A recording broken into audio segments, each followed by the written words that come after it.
আসসালামু আলাইকুম ওয়া রাহমাতুল্লাহি ওয়া বারাকাতুহু। আপনারা সবাই কেমন আছেন? শহীদ মেহেদী হাসান স্মরণে আজকে 2 দিন ব্যাপী তাফসীর ও কোরআন মাহফিল।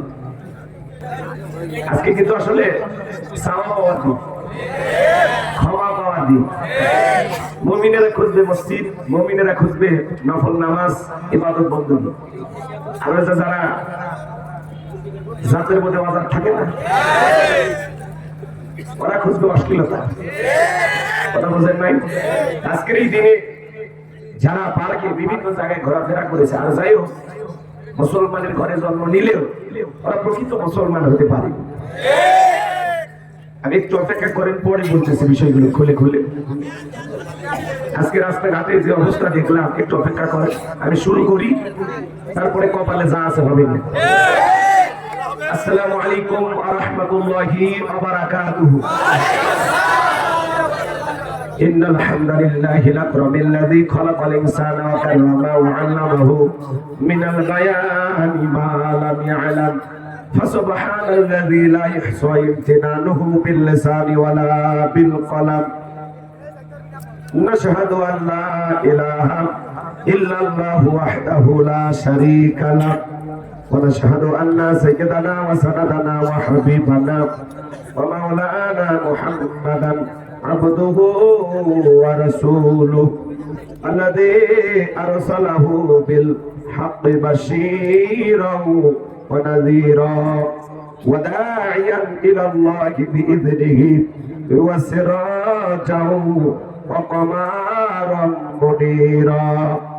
فقد قال الله تعالى في كلامه المجيد وفي فرقانه الحميد. সকলে জবান ছেড়ে মুহাব্বতে আওয়াজ দিয়ে পড়ুন, আউযু বিল্লাহি মিনাশ শাইতানির রাজীম। বিসমিল্লাহির রাহমানির রহিম। ইন্নাল্লাযীনা ক্বালু রাব্বুনাল্লাহু সুম্মা ইসতাকামু তাতানাজ্জালু আলাইহিমুল মালাঈকাতু আল্লা তাখাফু ওয়া লা তাহজানু ওয়া আবশিরু বিল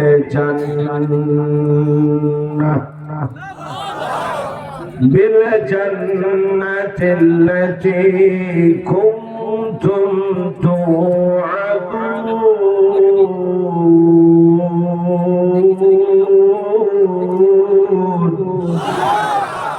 صدقت يا رب العالمين.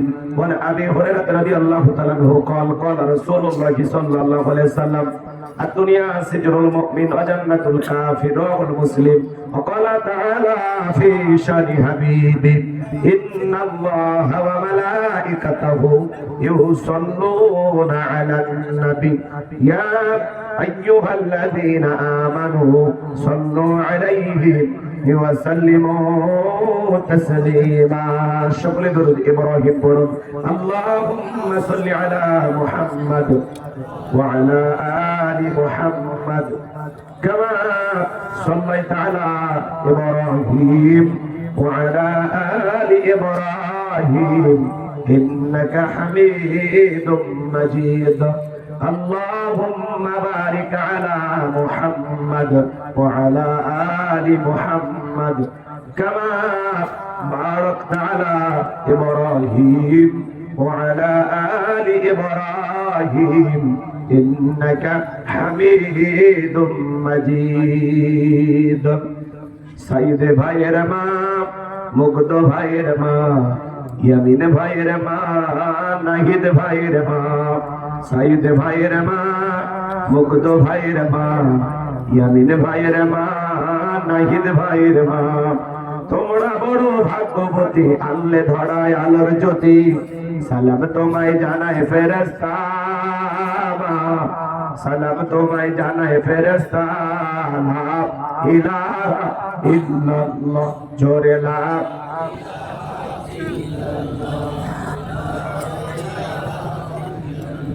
জোরে লা ইলাহা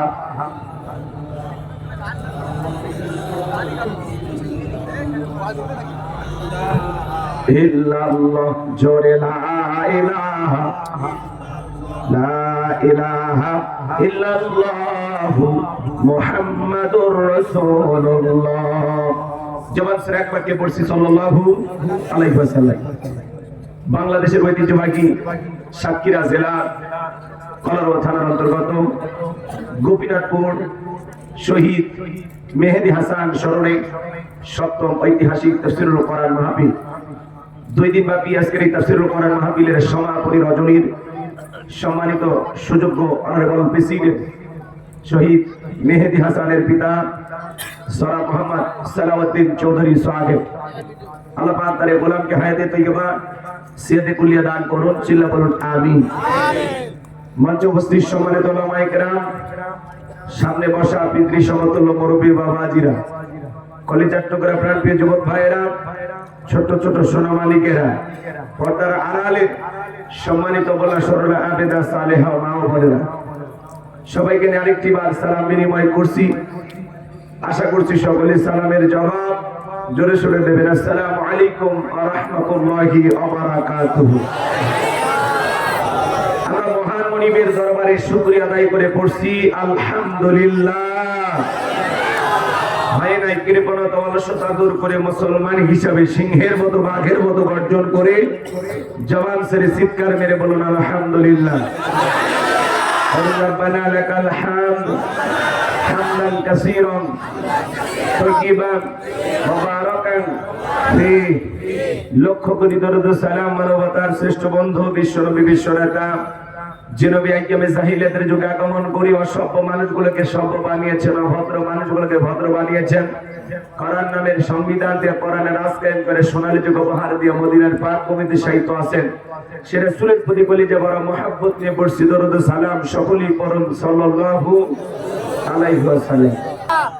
আজকে পবিত্র শাবান মাসে মধ্য রজনী লাইলাতুন নিসফি মিন শাবান। এই শাবানের মধ্য রজনীর অনেক ফজিলত। আজকে দেশের বিভিন্ন জায়গায় মানুষ আমলে ব্যস্ত, ইবাদত বন্দী নিয়ে, কেউ বা নফল নামাজ আদায় করতেছে, কেউ বা কোরআন কারীম তেলাওয়াত করতেছে।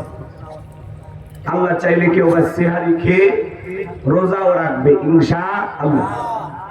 রমজান মাসের পূর্বে শাবান মাস হলো প্রস্তুতির মাস। এই মাসে বিশ্বনবী সবচেয়ে বেশি নফল রোজা রাখতেন। আমাদের আয়েশা বলেন রাসূল এমন ভাবে রোজা রাখতেন মনে হয় যে রমজান শুরু হয়ে গেছে। এই জন্য রমজান মাসের আগে শাবান মাস হলো মুমিনের প্রস্তুতি নেওয়ার মাস, ট্রেনিং নেওয়ার মাস। তো সামনে যেহেতু রমাদান, আমাদেরকে হাত ছানি দিয়ে রাখছেন। আল্লাহ যেন আমাদের সবাইকে এই ফজিলতের ভরা রহমত মাগফিরাতে ভরা যেই 12টি মাসের মধ্যে সবচেয়ে দামি মাস এই রমজান মাসে আল্লাহ তাআলা যেন আমাদের সবাইকে ইবাদত করার তৌফিক দান করেন। জোরে বলুন আমিন। এই রমজান পর্যন্ত আল্লাহ যেন আমাদেরকে পৌঁছায় দেন। চিল্লা বলুন আমিন। ভূমিকা না দিয়ে সরাসরি আলোচনায় প্রবেশ করতে চাই। যুবক যারা আছো নিরাশ হয় না, তোমরা যুবক আমিও যুবক। দেশের অবস্থা করুন, বক্তার দরকার তরুণ। কথা বলে ঠিক না? মুরব্বি হলে সুবহানাল্লাহর বাইরে যাবে না, যুবক হলে তো দুই একবার রিস্ক নেবে। কথা বলে ঠিক না? এজন্য একটু অপেক্ষা করো। যুবক যারা আসছেন তোমাদের জন্য বাবা স্পেশাল কিছু আলোচনা আমার মাথার মেমোরিতে সেভ করা আছে, সময় মতো ডাউনলোড দিয়ে শোনায় দেবো ইনশাআল্লাহ। তাহলে চলুন আমি কথা বলবো পবিত্র কোরআনুল কারীমের 41 নম্বর সূরা। সূরাটির নাম হামিম আস-সাজদা। বলেন কি না? সাজদা। মনে থাকবে তো ইনশাআল্লাহ? কত নাম্বার? 41 নাম্বার। সূরাটির নাম হামিম আস-সাজদা। মনে থাকবে তো ইনশাআল্লাহ? মোট আয়াত আছে 54টি, রুকু আছে 6টি। বিশ্বনবীর মক্কার জিন্দেগিতে আল্লাহ তাআলা এই সূরাটি নাযিল করেছেন। কোরআনুল কারীমের এদিক 24 নাম্বার পারার 19 নাম্বার পৃষ্ঠার 3 নাম্বার লাইনে আয়াতে কারিমা রয়েছে। বলুন আল্লাহু আকবার। আমার বিশ্বাস যতটুকু মনে হয় সাতক্ষীরার কোথাও আমি এই আলোচনাটা করি নাই। যতটুকু আমার মনে হয়। তারপরে যদি করে থাকি এই এলাকায় হয়তো হয়, একটু মেহেরবানি করে আমাকে সময় দেন, প্রাণ ভরে কিছু কথা বলবো ইনশাআল্লাহ। আল্লাহ তাআলা তার গোলামকে বলা তৌফিক দান করেন, ছেলে বলুন আমিন। আমার কোনো জ্ঞান নাই, জ্ঞান দেওয়ার মালিকই। ক্বালু সুবহানাকা লা ইলমা লানা ইল্লা মা আল্লামতানা ইন্নাকা আনতাল আলিমুল হাকীম, বলুন সুবহানাল্লাহ। আমার চাইতে অনেক জ্ঞানী গুণী মানুষ মঞ্চের আশেপাশে বসে আছে, প্যান্ডেলে মাটি নিচে বসে আছে। ভাববেন না যে চেয়ারে বসে আছে দেখে অনেক দামি হয়ে গেছেন, না। পাথরগুলো যখন সাজানো হয় 20 কেজি নিচে থাকে, 20, 10, 5, এরপরে 2 কেজি, 1 কেজি, 500 গ্রাম, 200 গ্রাম, 100 গ্রাম, 50 গ্রাম, সবচেয়ে উপরে থাকে 20 গ্রাম। ওই 20 গ্রাম পাথরের মতো আমার অবস্থা। উপরে থাকলেই যে আমি বিশাল কিছু হয়ে গেছে এমনটা না, আপনাদের অনেক সম্মান আছে। এমন ওস্তাদ এখানে বসে আছে যাদের ছাত্র হতে পারলে আমি গুনাহগারের কিসমত খুলে যেতে, কথা বলে ঠিক কিনা? তো সকলের প্রতি শ্রদ্ধা সম্মান রেখে আমি আলোচনা শুরু করছি। আয়াত নাম্বার 30, জোরে বলেন কত নাম্বার আয়াত? মনে থাকবে তো ইনশাআল্লাহ? 24 নাম্বার পারার 19 নাম্বার পৃষ্ঠার 3 নাম্বার লাইনে আয়াতে কারিমা রয়েছে। চিৎকার মেরে বলুন আল্লাহু আকবার। তাহলে মনে থাকবে তো ইনশাআল্লাহ? তাহলে জবান ছেড়ে সবাই মহব্বতে আমার সঙ্গে তেলাওয়াত করুন। আউযু বিল্লাহি মিনাশ শাইতানির রাজীম। বিসমিল্লাহির রাহমানির রহিম। বিতাড়িত মুর্দা শয়তানের কাছ থেকে আল্লাহ পাকের কাছে আশ্রয় প্রার্থনা চাচ্ছি। পরম করুণাময় মাসুম দয়ালু আল্লাহ তাআলার নামে শুরু করছি। আমার আল্লাহ রাব্বুল আলামিন বলেন, ইন্নাল্লাযীনা ক্বালু রাব্বুনাল্লাহু সুম্মা ইসতাকামু তাতানাজ্জালু আলাইহিমুল মালাইকাতু আল্লা তাখাফু ওয়া লা তাহজানু ওয়া আবশিরু বিল জান্নাতিল্লাতী কুনতুম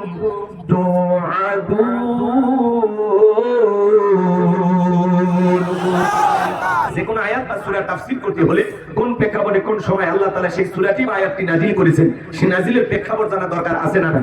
আরবিতে বলা হয় শানে নজুল। যদি শানে নজুল আলোচনা করা হয় তাহলে তাফসীর বুঝতে সহজ হয়। চিৎকার মেরে বলুন আল্লাহু আকবার। বিশ্ব নবীর উপরে আল্লাহ তাআলা কোন প্রেক্ষাপটে কোন সময় এই আয়াতে কারিমাগুলো নাযিল করেছেন একটু জানার দরকার আছে না? আমি কি বলবো? আমি যদি শুধু শানে নজুল আলোচনা করি 2-2.5 ঘন্টা চলে যাবে, কিন্তু এত সময় আপনাদের হাতেও নাই, আমার হাতেও নাই। সংক্ষিপ্ত করে একটু বলে দিয়ে যাই, কষ্ট হবে। আমার ভাইয়েরা, বিশ্বনবীর প্রিয় 2 জন মানুষ মাত্র 3 দিনের ব্যবধানে মারা গেলেন। আম্মা জান খাদিজাতুল কুবরা রাদিয়াল্লাহু তাআলা আনহা মারা গেলেন। নবীজির কাছের চাচা আবু তালিব মারা গেলেন। 2 জন মানুষকে হারিয়ে ব্যথিত হৃদয় নিয়ে নবীজি যখন তায়েফের মানুষকে কালেমার দাওয়াত দিতে গেলেন, তায়েফের মানুষেরা বিশ্বনবীর দাওয়াত গ্রহণ না করে নবীজির জান্নাতি শরীর মোবারকে বৃষ্টির মতো পাথর নিক্ষেপ করলেন। পাথরের আঘাতে নবীজি আমার অজ্ঞান হয়ে পড়ে রইলেন। যায়েদ বিন হারেসা বলেন, অনেক কষ্টে নবীজির দেহ থেকে পাথরগুলো সরায় ফেললাম। নবীজির যখন জ্ঞান ফিরে আসলো, নবী আমার দেখে বলে, যায়েদ আমার একটু ওযু বানায় দিবেন, নামাজ আদায় করব। হযরতে যায়েদ বলেন, আমি যখন নবীজির পা মোবারক থেকে জুতা খুলতে গেলাম, তাকায় দেখি নবীজির জুতার ভিতরে রক্তগুলো জমাট বেঁধে আছে। অনেক কষ্টে আমি নবীজির পা মোবারক থেকে জুতা খুললাম। নবীজি আমার নামাজ আদায় করলেন। আসমান থেকে জিবরাইল এসে বলে, নবী আপনি শুধু একবার ওয়াদা দেন যে তায়েফের মানুষের আপনাকে পাথর নিক্ষেপ করেছে, ও নবী সেই তায়েফের মানুষকে আমি পাহাড় চাপা দিয়ে দুনিয়ার জমিন থেকে বিদায় করে দেব। আমার নবী ডেকে বলে, জিবরাইল তায়েফের মানুষেরা না বুঝে আমাকে পাথর নিক্ষেপ করেছে, তাদেরকে যদি তুমি ধ্বংস করে দাও আমি কার কাছে কালেমার দাওয়াত পৌঁছাবো? আমিও তায়েফের মানুষকে মাফ করে দিয়েছি, আবার আল্লাহ যেন তায়েফের মানুষকে মাফ করে দেয়। কতটা দয়া, কতটা মায়া ছিল নবীজির। এইজন্য আল্লাহ বলেন, ওয়া মা আরসালনাকা ইল্লা রাহমাতাল লিল আলামিন। নবীজিকে সমগ্র জাতির জন্য আল্লাহ তাআলা রহমত স্বরূপ প্রেরণ করেছেন, বলেন সুবহানাল্লাহ। মানব দানব জিন ইনসান সকলের জন্য নবী হলেন রহমত। আল্লাহু আকবার। নবীজি যখন মক্কায় চলে গেলেন, আসমান থেকে জিবরাইল একদিন 2 দিন নয় 19 দিন পর্যন্ত নতুন কোন আয়াত নাযিল হয় না, নতুন কোন সূরা নাযিল হয় না। কাফেররা ডেকে বলেন, ও নবীর সাহাবীরা কি ব্যাপার, তোমাদের নবী নতুন কোন আয়াত বা সূরা তো পাঠ করে আমাদেরকে শোনায় না, নাকি তার আল্লাহ তাকে ভুলে গেছেন? জোরে কন্না নাউযুবিল্লাহ। ডেকে বলেন, ও নবীর সাহাবীরা কি ব্যাপার, তোমাদের আমাদের নবী তো নতুন কোন আয়াত বা সূরা পাঠ করে আমাদেরকে শোনায় না, নাকি তার উপরে যে জিন ভর করেছিল সেই জিনটা বিদায় নিয়েছে? চিৎকার মেরে বলুন নাউজুবিল্লাহ। এইভাবে কাফেররা সমালোচনা করে, নবীজির সাহাবীরা মনে মনে কষ্ট পায়, কিন্তু নবীজির কাছে গিয়ে কেউ কথাগুলো প্রকাশ করতে পারে না। 19 দিন পরে জিবরাইলের মাধ্যমে আল্লাহ তাআলা এই পাওয়ারফুল আয়াতে কারিমাগুলো নাজিল করলেন। চিৎকার মেরে বলুন আল্লাহু আকবার। আল্লাহ রাব্বুল আলামিন জানিয়ে দিলেন, ইন্নাল্লাযীনা ক্বালু রাব্বুনাল্লাহ, নিশ্চয়ই যারা বলে আমাদের রব আল্লাহ, সুম্মা ইসতাকামু, এই কথার উপরে যারা ইস্তেকামাত থাকে, অবিচল অটল থাকে, তাতানাজ্জালু আলাইহিমুল মালাইকা, আসমান থেকে তাদের উপরে ফেরেশতা নাজিল হয়। ফেরেশতা নাজিল হয় 3 সময়। ফেরেশতা এসে বলে, আল্লাহ তাখাফু, ভয় পেও না, ওয়ালা তাহজানু, চিন্তা করো না, ওয়া আবশিরু বিল জান্নাতিল্লাতী কুনতুম তুআদুন, তোমাদের যে জান্নাতের প্রতিশ্রুতি দেওয়া হয়েছে, যে জান্নাতের ওয়াদা দেওয়া হয়েছে, সেই জান্নাত তোমরা গ্রহণ করো, সেই জান্নাত পেয়ে তোমরা খুশি হও, বলুন সুবহানাল্লাহ। সেই জান্নাত পেয়ে তোমরা আনন্দিত হও, সেই জান্নাত তোমরা গ্রহণ করো, বলুন সুবহানাল্লাহ। এটা হলো আয়াতের সরল অনুবাদ। এবার চলুন আমরা তাফসীরে যাই, কষ্ট হয় নাকি? আল্লাহ কি বলেন, ইন্নাল্লাযীনা ক্বালু রাব্বুনাল্লাহ, নিশ্চয় যারা বলে আমাদের রব আল্লাহ, সুম্মা ইসতাকামু, সুম্মা ইসতাকামু, এই কথার উপরে যারা ইস্তেকামাত থাকে, দৃঢ় থাকে, মজবুত থাকে। শুনেন সাতক্ষীরার মুসলমান ভাইয়েরা, রাস্তার দুই ধার দিয়ে গাছ থাকে না, গাছ জোরে বলে, গাছ লাগানো থাকে কিনা? যখন বড় বড় ঝড় আছে, আইলা, নার্গিস, হুদুদ, সনি, ফনি, মিক্সাউন, দানা, মিথিলি, এই যে নানান ধরনের ঘূর্ণিঝড় যখন আসে, দেখবেন ওই ঘূর্ণিঝড়ে রাস্তার গাছগুলো ভেঙে তছনছ হয়ে রাস্তার উপরে পড়ে থাকে। কথা বলেন ঠিক কিনা? আবার কিছু গাছ মজবুত ভাবে শিকড় নিয়ে দাঁড়িয়ে থাকে। এর নাম হলো সুম্মা ইসতাকামু, ইস্তেকামাত থাকা, দৃঢ় থাকা, মজবুত থাকা, ভেঙে না পড়া। কথা বলেন ঠিক কিনা? আপনি যখন বলবেন আল্লাহ আমার রব, এই কথার উপরে টিকে থাকতে গেলে আপনার উপরে মামলা আসবে, হামলা আসবে, নির্যাতন আসবে, জুলুম আসবে। হাজারো নির্যাতন, জুলুম সহ্য করে আপনাকে বলতে হবে আল্লাহ আমার রব। এই রব বলার কারণে আপনাকে ঘর ছাড়া করবে, দেশ ছাড়া করবে, হাজারো নির্যাতন মুমিন সহ্য করবে, আস্তে আস্তে ফাঁসির দড়িতে ঝুলবে, এরপরে কোনো জালেমের কাছে মাথা নত করবে না, করবে না, করবে না। আল্লাহ আমার রব, এই কথার উপরে টিকে থাকতে হলে আপনার উপরে নানান ধরনের নির্যাতন, জুলুম আসবে। হাজারো নির্যাতন, জুলুম সহ্য করবে, কিন্তু ভেঙে পড়া যাবে। সুম্মা ইসতাকামু, ইস্তেকামাত থাকা, অবিচল অটল থাকা, দৃঢ় থাকা, মজবুত থাকা, ভেঙে পড়ার কোনো সুযোগ নাই। আয়াতের শুরুতে আল্লাহ কি বলেন, মনোযোগ দিয়ে শুনেন, এদিকে কান খাড়া করেন, সামনে গেলে মজা পাবেন। ইন্নাল্লাযীনা ক্বালু রাব্বুনাল্লাহ, নিশ্চয়ই যারা বলে আমাদের রব আল্লাহ। ও সাতক্ষীরাবাসী, ডান হাতটা তুলে শাহাদাত আঙ্গুলি দ্বারা ইশারা করে চিৎকার মেরে বলুন তো আমাদের রব কি? আরেকটু জোরে ডাকতেন আল্লাহ, ভালোবেসে সবাই ডাকতেন আল্লাহ, আরেকটু বলেন আল্লাহ, আরেকবার জোরে বলেন আল্লাহ। আমার এই যে আল্লাহ আল্লাহ বলে ডাক দিলাম, আমাদের আল্লাহ খুশি না বেজার? দুনিয়াতে যদি বাবাকে ডাক দেন বাবা বাবা, বাবা রাগান্বিত হয়ে বলে এত বাবা বাবা করিস কেন, তুলে কিন্তু আসার মারবো বেশি, বাবা বাবা শুনতে ভালো লাগে না। মাকে যদি ডাক দেন মা মা মা, মাও রাগান্বিত হয়ে বলে অত মেয়া মেয়া করিস কেন, বিয়ে দিলে 2 বাচ্চার বাবা হয়ে যাবি, তাও মেয়া মেয়া ছাড়লি না। অতিরিক্ত মাকে মা বলে ডাকলে মাও রাগান্বিত হয়, বাবাও রাগান্বিত হয়। বন্ধুকে অতিরিক্ত বন্ধু বন্ধু বললে, ভাইকে ভাই ভাই বললে ভাইও রাগান্বিত হয়। এমন এক সৃষ্টিকর্তা, এমন এক স্রষ্টা, এমন এক আল্লাহ পেয়েছি, কোটি কোটি বার ডাক দিলেও বিরক্ত হন না, যিনি তিনি কে। যত ডাকবেন বেশি, তত আল্লাহ তাআলার প্রিয় হতে পারবেন। কিন্তু আমরা মানুষ আল্লাহ তাআলাকে স্মরণ করি না। কথা বলেন, ইন্নাল ইনসানা লিরাব্বিহি লাকানুদ। আল্লাহ বলেন মানুষ বড় অকৃতজ্ঞ, মানুষ বড় অকৃতজ্ঞ। ডাইরেক্ট বাংলা ভাষায় যাকে বলা হয় নেমো খারাপ। এই পৃথিবীর জমিনে আল্লাহ তাআলা এত সুন্দর করে বসবাসের জন্য আপনাকে আমাকে জায়গা করে দিয়েছেন, এত সুন্দর কিছু আল্লাহ তাআলা করে দিয়েছেন। তারপরে আমরা আল্লাহ তাআলার কৃতজ্ঞতা আদায় করি না, শুকরিয়া আদায় করি না। কিন্তু অনেকের বাড়িতেই থাকে মিস্টার ডগ, চেনেন তো, কুকুর। কথা বলেন, সাতক্ষীরা শহর থেকে আপনি গরুর গোশত নিয়ে আসতেন, হাড্ডিটা চাবাইতে গেলেন, খাইতে পারেন না, তখন ডাকতেন লালু লালু, তখন লেজ নাড়তে নাড়তে আপনার সামনে হাজির ওই হাড়টা, হাড় কি বলেন, হাড্ডি, হ্যাঁ, ওই হাতটা সামনে দিয়ে বলেন খা ফি সাবিলিল্লাহ। লালু তখন খায় আর আপনার বাড়িটা পাহারা দেয়। রোদ নাই, বৃষ্টি নাই, ঝড় নাই, তুফান নাই, আপনার বাড়ি পাহারা দেয়।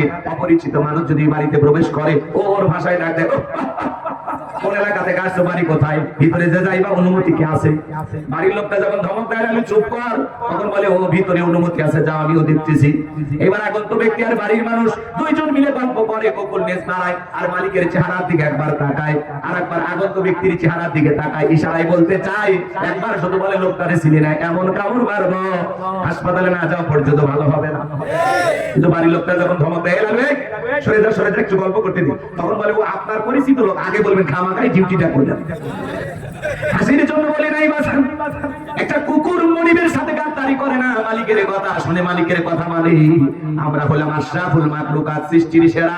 আল্লাহ বলেন কুনতুম খায়রা উম্মাতিন উখরিজাত লিন-নাস, তোমাদেরকে উত্তম জাতি বানাইলাম, ভিআইপি বানাইলাম, ওয়ালাকাদ কাররামনা বানি আদম, মর্যাদা শুনে বসাইলাম।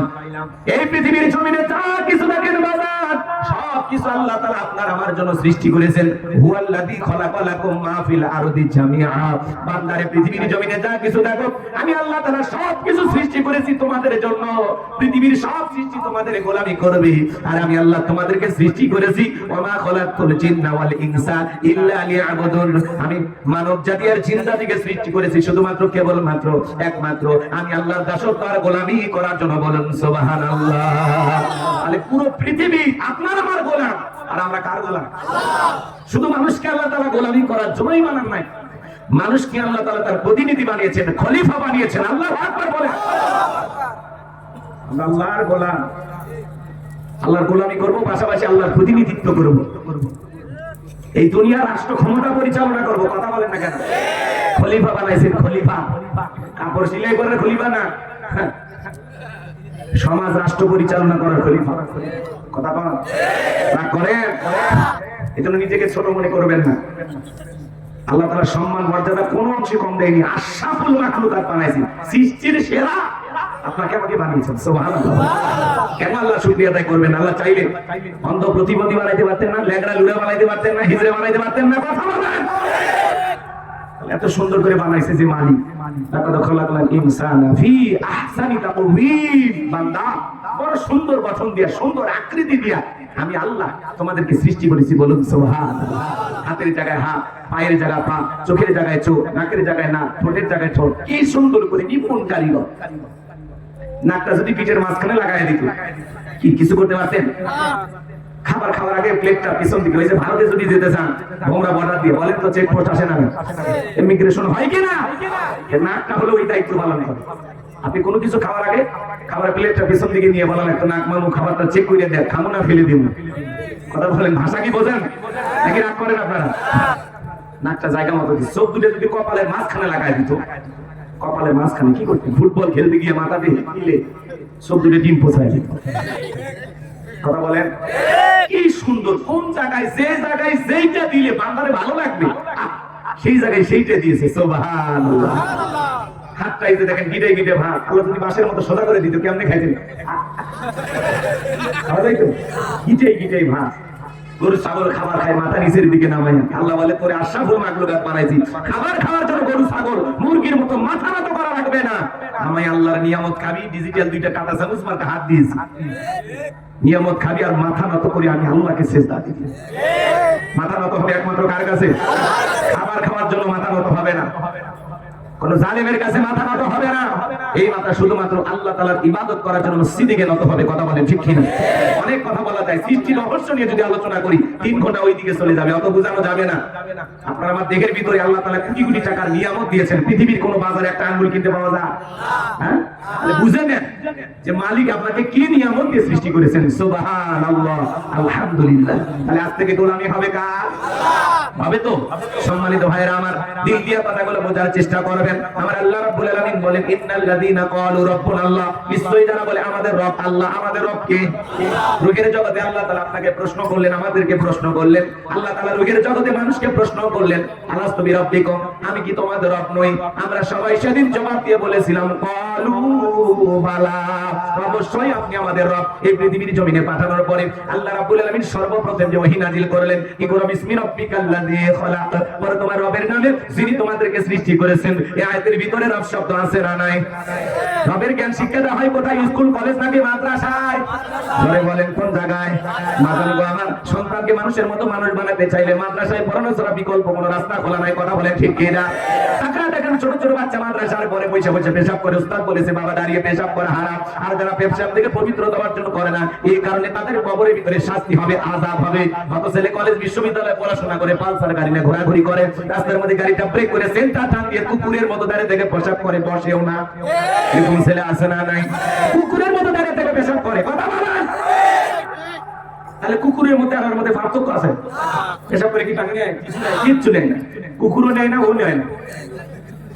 আপনার 30-40 বছর বয়স হয়ে গেছে, আপনি পেশাব করে আস্তে করে উঠে আসলেন, পানিও নিলেন না, টিস্যুও নিলেন না, মাটিও নিলেন না, টপ টপ করে 2-4 ফোঁটা করে কি সুন্দর গন্ধ বের হয়, তাই না? কবে মানুষ হবেন? কবে কবে? আপনি একটু শরমও করেন, আপনি পেশাব করে উঠে আসেন, একটু শরমও করেন না। অনেকে যুবক আছে সেলফি তুলতে, হুজুর আমি আপনার সেই কথা বলেন, ফ্যান নয়, ফ্যান ফ্যান। যদি বলা হয় আগে সেলফি না, আগে একটু নামাজ পড়ো আমার সাথে 2 রাকাত, হুজুর আমার শরীর ঠিক নেই। আমি বলতেছি এই রোগ তো মহিলাদের হয়, তোমাদের কবে থেকে শুরু হলো? তখন বলছে হুজুর এই রোগ সেই রোগ না, মানে পেশাব করে আমি পানি নেই। এই কথাটা বলতে তোমার মুখে বাঁধে না, আর তুমি এসে পরিচয় হুজুর আমি আপনার বিগ ফ্যান। ওরে বাবা, তোমার মতো ফ্যান দেওয়া লাভ আছে? হ্যাঁ, কি হবে তোমার দিন? আমি নিজের চোখে দেখছি, মোবাইলে ওয়াজ বাজতেছে, আবার পেশাব করছে। কি শ্রোতা, এরকম শ্রোতা দিয়ে কাজ হবে? মানুষ হবে না বাজার, মন খারাপ করে না। আমি আপনাদেরকে ভালোবাসি, আপনারা ভালোবাসেন, এই জন্য তো আমাদের ভালো লাগে। কথা বলেন না কেন? রাগ করতেছেন মনে হয়? সম্মানিত ভাইয়েরা আমার, আরে সন্তানকে মানুষের মতো মানুষ বানাইতে চাইলে মাদ্রাসায় পড়ানো ছাড়া বিকল্প কোনো রাস্তা খোলা নাই। কোরআন সুন্নাহর জ্ঞান সন্তানদের কি শিক্ষা দেওয়া দরকার আছে না নাই? ছোটবেলায় ছেলে মেয়েকে মাদ্রাসায় পড়াবেন, এরপরে ডাক্তার ইঞ্জিনিয়ার যা মনে চায় বানাবেন, কিন্তু কোরআন হাদিসের জ্ঞান শিক্ষা অবশ্যই দিবে। মনে থাকবে তো ইনশাআল্লাহ? চলেন না সামনের দিকে যাই। পবিত্র কোরআনুল কারীমে 1 নাম্বার সূরা, সূরাতুল ফাতিহার 1 নাম্বার আয়াত জবান ছেড়ে সবাই বলুন আলহামদুলিল্লাহি রাব্বিল আলামিন। সমস্ত প্রশংসা, যাবতীয় প্রশংসার একমাত্র মালিক তিনি, সৃষ্টিকুলের রব, আমাদের প্রতিপালক, আমাদের আল্লাহ যিনি। এই আয়াতের ভিতরে রব শব্দ আছে না নাই? জোরে বলেন আছে না নাই?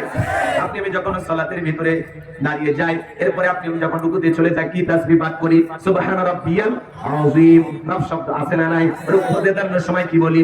সামি আল্লাহু লিমান হামিদা, রব্বানা লাকাল হামদ। রব শব্দ আছে না নাই? এরপরে আপনি আমি যখন মাথাটা নত করে সিজদায় চলে যাই, কি তাসবিহ পাঠ করি? সুবহান রাব্বিয়াল আ'লা, সুবহান রাব্বিয়াল আ'লা। রব শব্দ আছে না নাই? অনেকে খালি ফিসফিস করে সুবহানাল্লাহ সুবহানাল্লাহ, কয় না সবিনে তেল পায়, আল্লাহ ভালো জানে।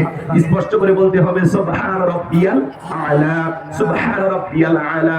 সালাম ফিরানোর পরে আমরা যখন আল্লাহ তাআলার কাছে হাত তুলে দোয়া করি, কি বলি? রব্বানা আতিনা ফিদ দুনিয়া হাসানাতাও ওয়া ফিল আখিরাতি হাসানাতাও ওয়া কিনা আযাবান নার। সূরা বাকারা 201 নম্বর আয়াত। আল্লাহ তাআলার কাছে ডেকে বলে, হে আমাদের রব, আমাদেরকে দুনিয়ার কল্যাণ দান করো, আখিরাতের কল্যাণ দান করো, ওই কঠিন জাহান্নামের আগুন থেকে আমাদের মুক্তি দাও। ইহকাল পরকালের কল্যাণ দেওয়ার মালিক কে? জাহান্নামের আগুন থেকে বাঁচানোর মালিক কে? ভাই এই যে ভাই 12:30 একটু বসেন, কিসের অসুবিধা? 1 ঘন্টা যদি পেশাব না আটকাইতে পারেন, আপনি পুরুষ। পেশাব লাগবে সাতক্ষীরা যায় করবি ঢাকা, ওটা পুরুষ। এগুলো হাতে উঠছেন না, খারাপ দেখেন। আমাকে গোসায় কথাগুলো বলতে দেন। একজন উঠবেন না, 1-1.5 ঘন্টা কিচ্ছু হবে না। পেশাব জনিত যত রোগ আমি দোয়া করবো, আল্লাহ তাআলা ভালো করে দেয়। আর উঠবেন কি করবো আমি বলবো, একটু অপেক্ষা করেন বাজার। 12:30 পরে আপনি উঠে যান, আমার আফসোস থাকবে। 11:30 বাজে আপনি লাফাত শুরু করছেন। কথা শুনতে হবে, কথা শুনতে হবে। তাফসীরুল কোরআন নবী লিখছেন না, রব সম্পর্কে আপনাদেরকে একটু ধারণা দিই। কষ্ট হচ্ছে? ভালো করে বোঝার চেষ্টা করবেন। পবিত্র কোরআনুল কারীমের সর্বশেষ যে সূরাটির নাম হলো নাস, 1 নম্বর আয়াত, কুল আউযু বিরাব্বিন নাস। আয়াতের ভিতরে রব শব্দ আছে না নাই? জীবনের পরতে পরতে সব জায়গায় রব। আমার ভাইরা, আপনি আমি যেদিন মারা যাব, মসজিদের মাইকে যেদিন এলান জারি হবে, এই গ্রামের অমুক ব্যক্তি বেঁচে নাই, ইন্না লিল্লাহি ওয়া ইন্না ইলাইহি রাজিউন। আপনার আমার মৃত্যুর সংবাদ শোনার পরে বিবি কেঁদে বলবে স্বামী নাই, ছেলেটা কেঁদে বলবে বাবা নাই, মেয়েটা কেঁদে বলবে বাবা নাই, মা বাবা বেঁচে থাকলে বলবে কলিজার ধনটা হারাইলাম। আত্মীয় স্বজন সবাই আপনাকে আমাকে জীবনের শেষ বিদায় দেওয়ার জন্য বাড়িতে হাজির হয়ে যাবে। যে দামি বিল্ডিং বানাইছেন মাদান, সেই বিল্ডিং থেকে আপনাকে বের করে নিয়ে আসবে। রাত 2টা থেকে আপনি মারা গেছেন, আপনার বিবি যদি নাকি হাত দিয়ে দেখে স্বামীর নিঃশ্বাস ছাড়া চলে না, যতই ভালোবাসা দেন 14ই ফেব্রুয়ারি পালন করেন আর সারাটা জীবন আগলায় রাখেন, আপনার বিবি যখন টের পাবে আপনি মারা গেছেন, রাত 2টার দিকে কোন বিবি কি বলবে? এই তো 6টা বাজলেই সকালবেলা হয়ে যাবে, 4-5টা ঘন্টা স্বামীর সাথে একটু ঘুমায়, কোন বিবি কে বলবে? জোরে বলেন বলবে? আর যদি পারে স্বামী মারা গেছে চিল্লা বলবে মুখের বাবা নাই, কে কথা আছো ঘর থেকে বের করে নিয়ে যাও। ওই দামি বিল্ডিং এ আপনাকে আর রাখবে না বাজার। আপনার আমার জীবনের শেষ গোসল দেওয়ার জন্য চোখের উপরে শোয়া দিবে 5-10 লাখ টাকার দামি টাইলস খরচ করে বাথরুমটা বানাইছেন, টয়লেটটা বানাইছেন, আপনার জীবনের শেষ গোসল আপনার দামি টাইলস ওয়ালা গোসল খানায় হবে না। বড়ই পাতার গরম পানি দিয়া দেখে রঙিন পোশাক কইলা আপনাকে আমাকে যখন গোসল করা দিবে, ছোট্ট ছেলে মেয়েগুলো কাঁদে আর বলে মা বাবা গোসল খানায় গোসল করে, আজকে কেন বাবা নরে না চরে না অন্য মানুষ কেন বাবারে গোসল করে? মেয়েটা কাঁদে আর বলে মা বাবা কেন আমার আম্মু বলে কুলে নেয় না, একটু আদর করে না মা, আমার বাবারে কেন অন্য মানুষ গোসল করে দেয়? মার মুখে কোনো ভাষা নাই, সন্তানদেরকে বুকে জড়ায় নেয়। মৃত্যু এমন একটা ঘটনা বাজান, দুনিয়ার সব সম্পর্ক ছিন্ন করে দেয়। আমি গোলাম রব্বানী আজকে যদি সাতক্ষীরার মাটিতে মারা যায়, আমার মৃত্যুর সংবাদ আমার লাশ পৌঁছার আগে কিন্তু চলে যাবে। আমি মারা গেছি, আমার লাশটা যাওয়ার আগে আমার বিবি বলবে অনেক আগে আমার স্বামী মারা গেছে, তাড়াতাড়ি কবরটা খনন করেন। ছেলেটা ডেকে বলবে আমার আব্বু অনেক আগে মারা গেছে, বাচ্চারা বাঁশ কাটো। কেউ যাবে দোকানে কাপড় কিনে নিয়ে আসার জন্য, কেউ যাবে কবর খনন করার জন্য। আমার লাশটা পৌঁছার আগে আমার মৃত্যু আমাকে বিদায় দেওয়ার সব প্রস্তুতি সম্পূর্ণ হয়ে যাবে। কথা বলেন ঠিক না? আমার বাইরে দেখেন না কত মানুষ ঢাকায় মারা যায়, সাতক্ষীরায় লাশটা আসার আগে বাঁশ কাটা শেষ, কবর খনন করা শেষ। কথা বলেন না কেন? লোকজন দাঁড়ায় আসলেই লাশটা জানাজা পরে কবরে রাখবে। এই জন্য কার কখন মৃত্যু হবে আমরা কেউ জানি না। এ বাজার থেকে রঙিন পোশাক কইলা গোসল করাইয়া দিয়া চকলেটের মতো সাদা কাফনে মোড়াইয়া মসজিদের খাটিয়াতে তুইলা 4 জন বরযাত্রী ধইরা যখন কবরে নিয়ে যাবে, 3 জন মানুষ কবরে নামবে, মনে হবে কবরে 3 জন মনে হয় আমার সাথী হবে, কিন্তু না না, এক একে সবাই কবর থেকে উঠে আসবে। ওই কবরে থাকা ব্যক্তি দুরাকাশ একটু একটু দেখতে পাবে, কিন্তু কবরের উপরে যখন পাশের বিছানা বিছায়া দেয়, কবরে যখন মাটি দিয়ে দেয়, কবরটা হয়ে যায় ঘোর অন্ধকার। কবরে লাশটা রেখে সবাই যখন চলে আসে, কবরে থাকা ব্যক্তি তাদের জুতার আওয়াজ, পায়ের আওয়াজ শুনতে পাবে, চিৎকার মেরে একা একা ডেকে বলবে আমাকে একা রাইখা যায় না, সঙ্গে নিয়ে যাও। কবরে থাকা ব্যক্তির চিৎকার দুনিয়ার কেউ শুনতে পাবে না।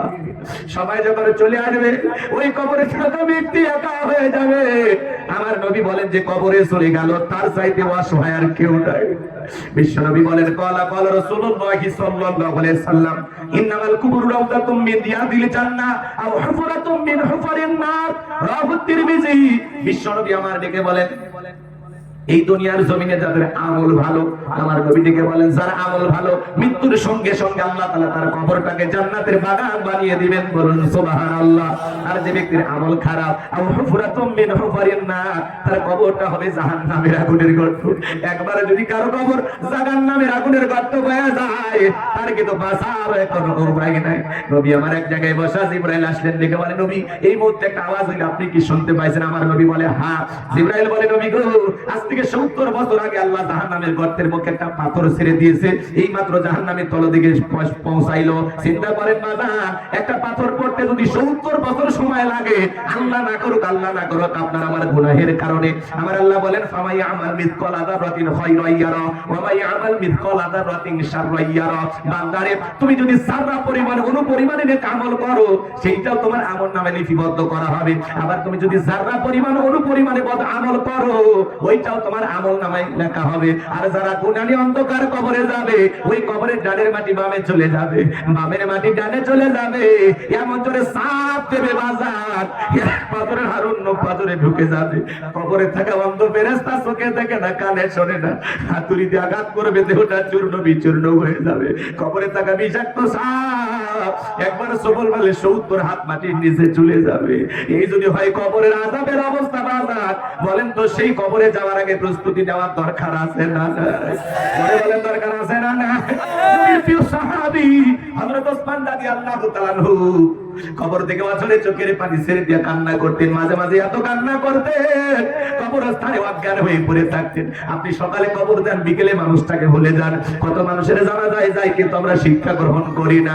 নবীর সাহাবী ওসমানকে জিজ্ঞাসা করা হলো, ও ভাই ওসমান, আপনি কেন কবর দেখে কান্না করেন? জান্নাতের সার্টিফিকেট প্রাপ্ত সাহাবী হযরত ওসমান ডেকে বলেন, এই কবর হলো প্রত্যেকটা মানুষের প্রথম মঞ্জিল, প্রথম ঘাঁটি, প্রথম স্টেশন। এই কবরে 3টি প্রশ্ন করা হবে, যে সঠিক উত্তর দিতে পারবে তার মিজান ফুলসিরাতে আর কোনো টেনশন নাই, কিন্তু যে উত্তর দিতে পারবে না তার বাঁচার কিন্তু কোনো উপায় নাই। ওই কবরের ভিতরে 1 নাম্বার প্রশ্ন করা হবে, মার রব্বুকা, তোমার রব কি?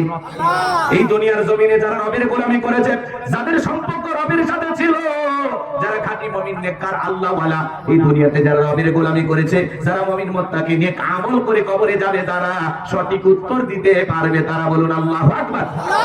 নেককারদেরকে যখন প্রশ্ন করা হবে মার রব্বুকা, ওই নেককার খাঁটি মুসলমান, খাঁটি মুমিন উত্তর দিয়ে বলবে রব্বি আল্লাহ, রব্বি আল্লাহ, আমার রব আমার আল্লাহ। আল্লাহু আকবার।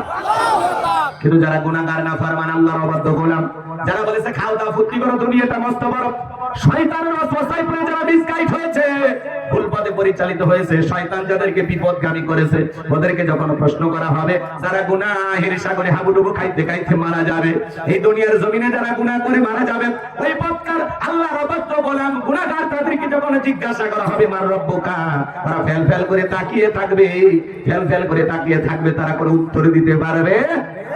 ফেল করে তাকিয়ে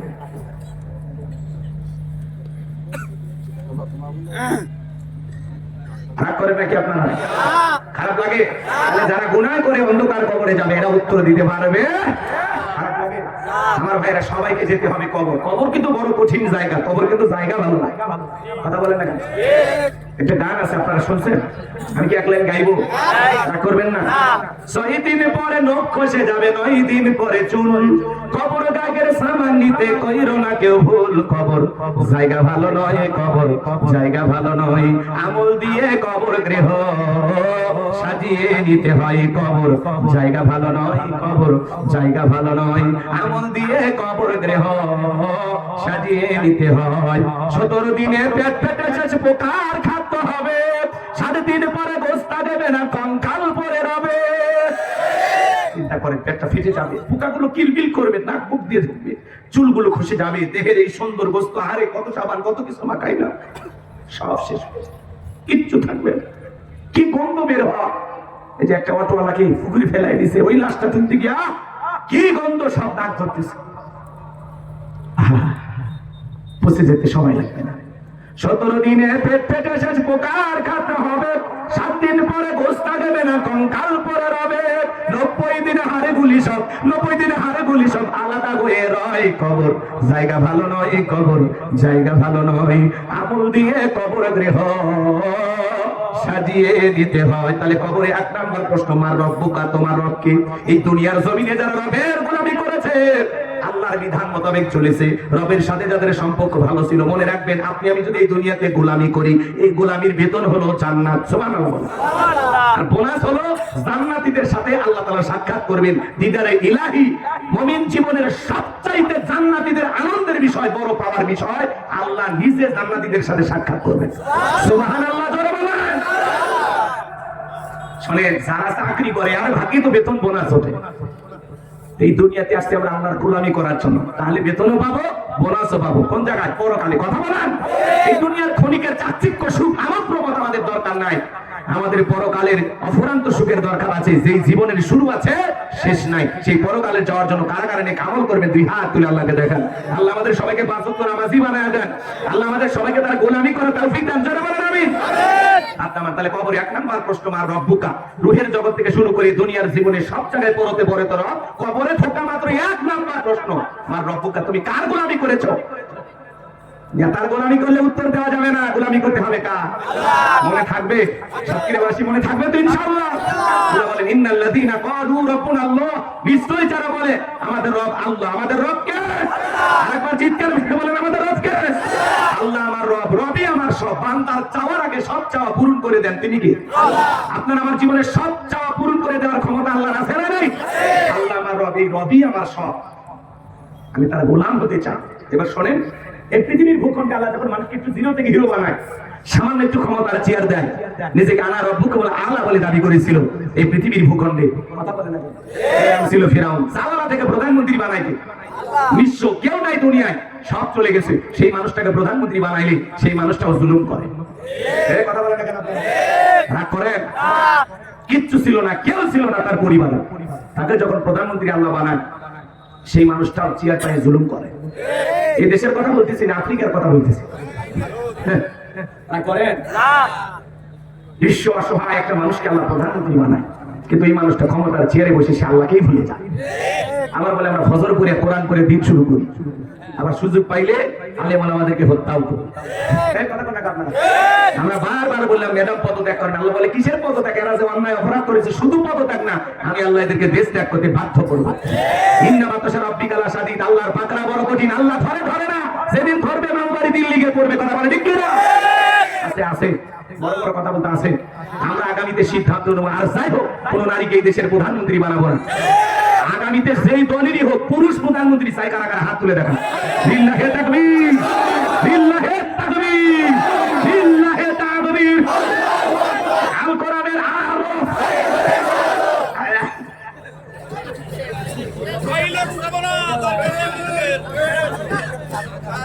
লিল্লাহি তাকবীর।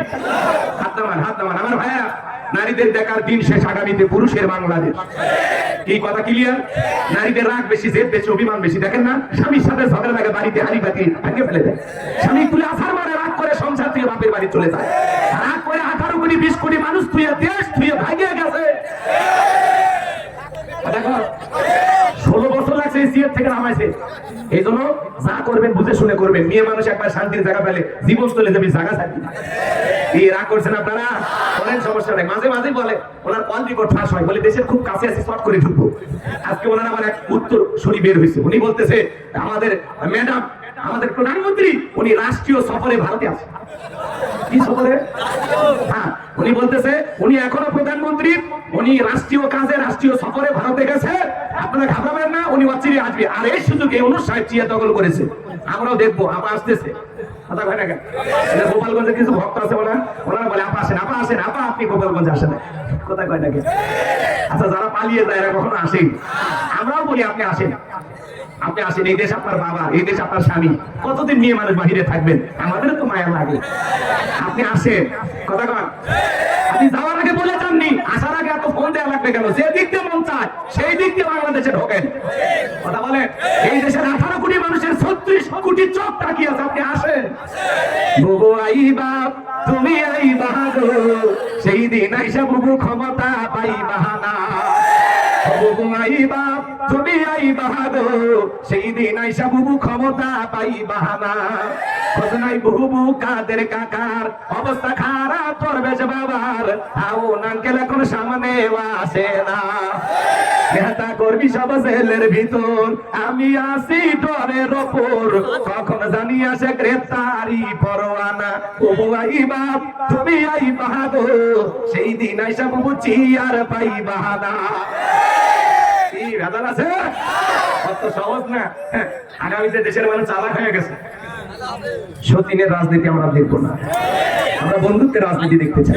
পুরুষ হবে নেতা গো, পুরুষ জাগে ওঠে, আর ঘুমাইেন না, সামনে যায় একটু হালকা খেলা হবে। রাজি আছেন? এখন থেকে যেটুকু আলোচনা করবো একটু অপেক্ষা করেন, আলোচনার শেষে বুঝতে পারবেন যে হুজুর কি খেলাটা খেলে গেল। একটু অপেক্ষা করেন বাজার। এই পৃথিবীর জমিনে অনেক মানুষকে আল্লাহ জিরো থেকে হিরো বানায়। এরকম একজন ব্যক্তি ছিল যার নাম হলো কাবুস, ভবঘুরে যুবক। বলখিয়া বলা হতো, কিপ্তিদের তরফ থেকে নাম ছিল রামসিস। মিশরের বাদশা হওয়ার পর উপাধি নাম হলো ফিরাউন। একটা মিনিট বলবো, রাগ করবেন না তো ইনশাআল্লাহ? এদিকে আমার দিকে তাকান, মনোযোগ দিয়ে কথাগুলো শুনবেন বাজান। এ ছিল ভবঘুরে যুবক। ভবঘুরে যুবক মানে বোঝেন না, যারা এলাকায় কোনো কাজকর্ম পায় না, ইয়াবা ফেন্সিডিল গাঁজা মদ খায়, গাছের ধাক্কা মারে, কই ভাইজান সাইড দেন। বউ যদি দরজা খোলে, মুখের বাপ তুমি ধমকা, কই মা তুমি বুঝবা না যে একটু বেশি পরিমাণে মাল খাসি।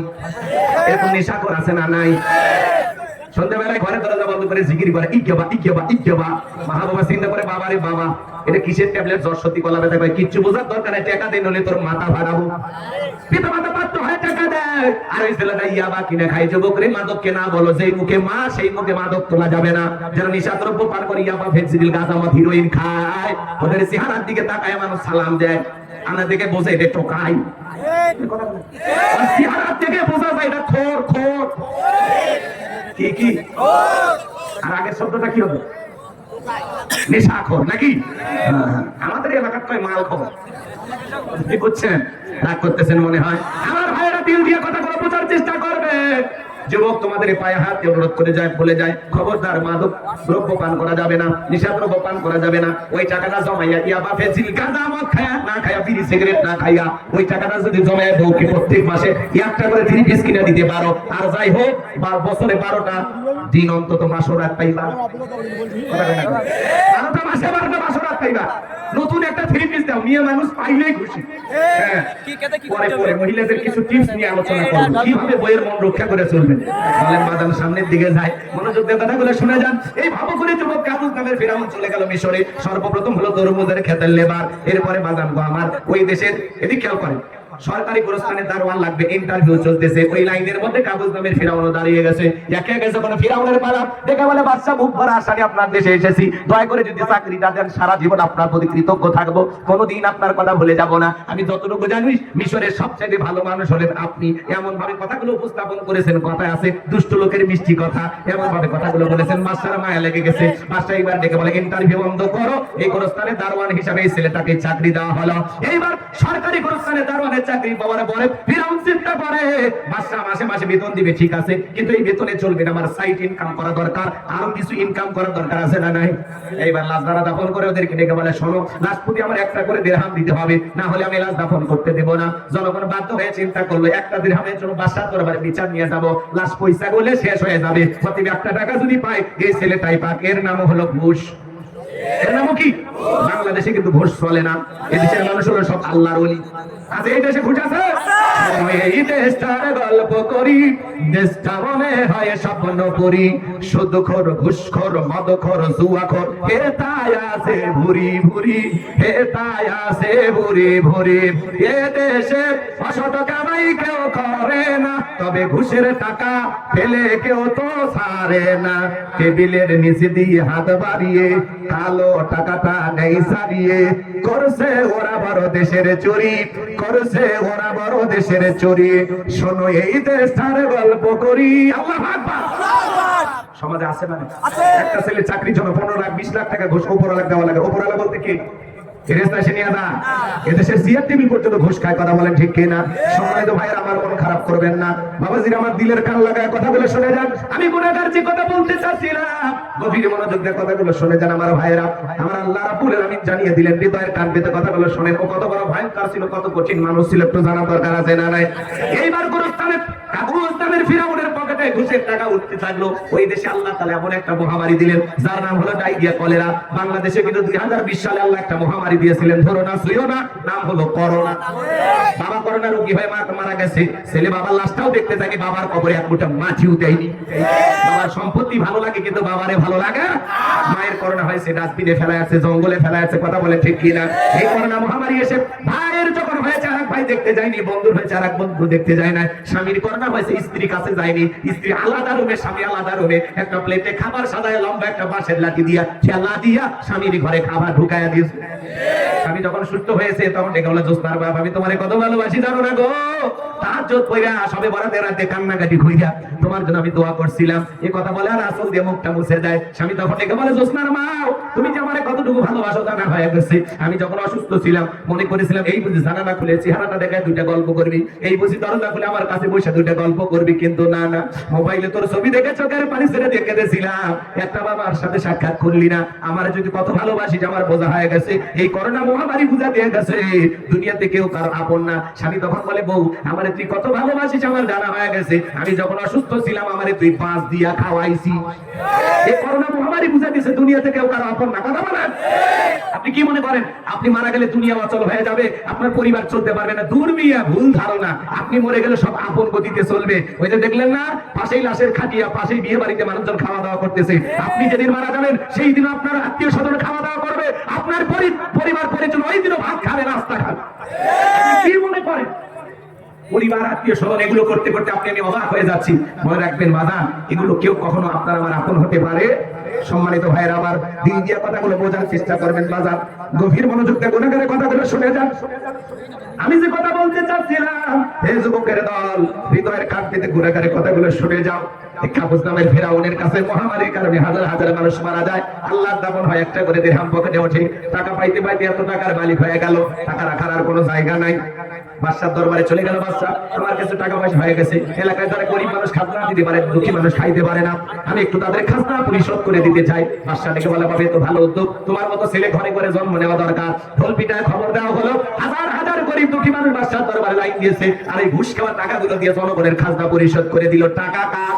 জনগণের। খালি সিস্টেমে দিয়ে ফাও ফাও বাহাবা পাইতেছে। আমাদের গাইবান্ধার আঞ্চলিক ভাষা একটা কথা বলে, মাছের তেল দিয়ে মাছ ভাজে। কি বোঝেন তো? টাকা জনগণের খালি সিস্টেমে দিয়ে ফাও ফাও জনপ্রিয়তা পাইতেছে। এইবার সমস্ত মানুষের খাজনা পরিশোধ করে দিল। আর জনগণ ডেকে বলে, আরে রাজ্যের বাদশা যদি ব্যক্তি না হয়, গোরস্থানের ছেলেটা হইতো, না জানি আমাদের কপাল খুলে যেত। নির্বাচনের আগে একটু জনসেবামূলক কাজ করা দরকার আছে না নাই?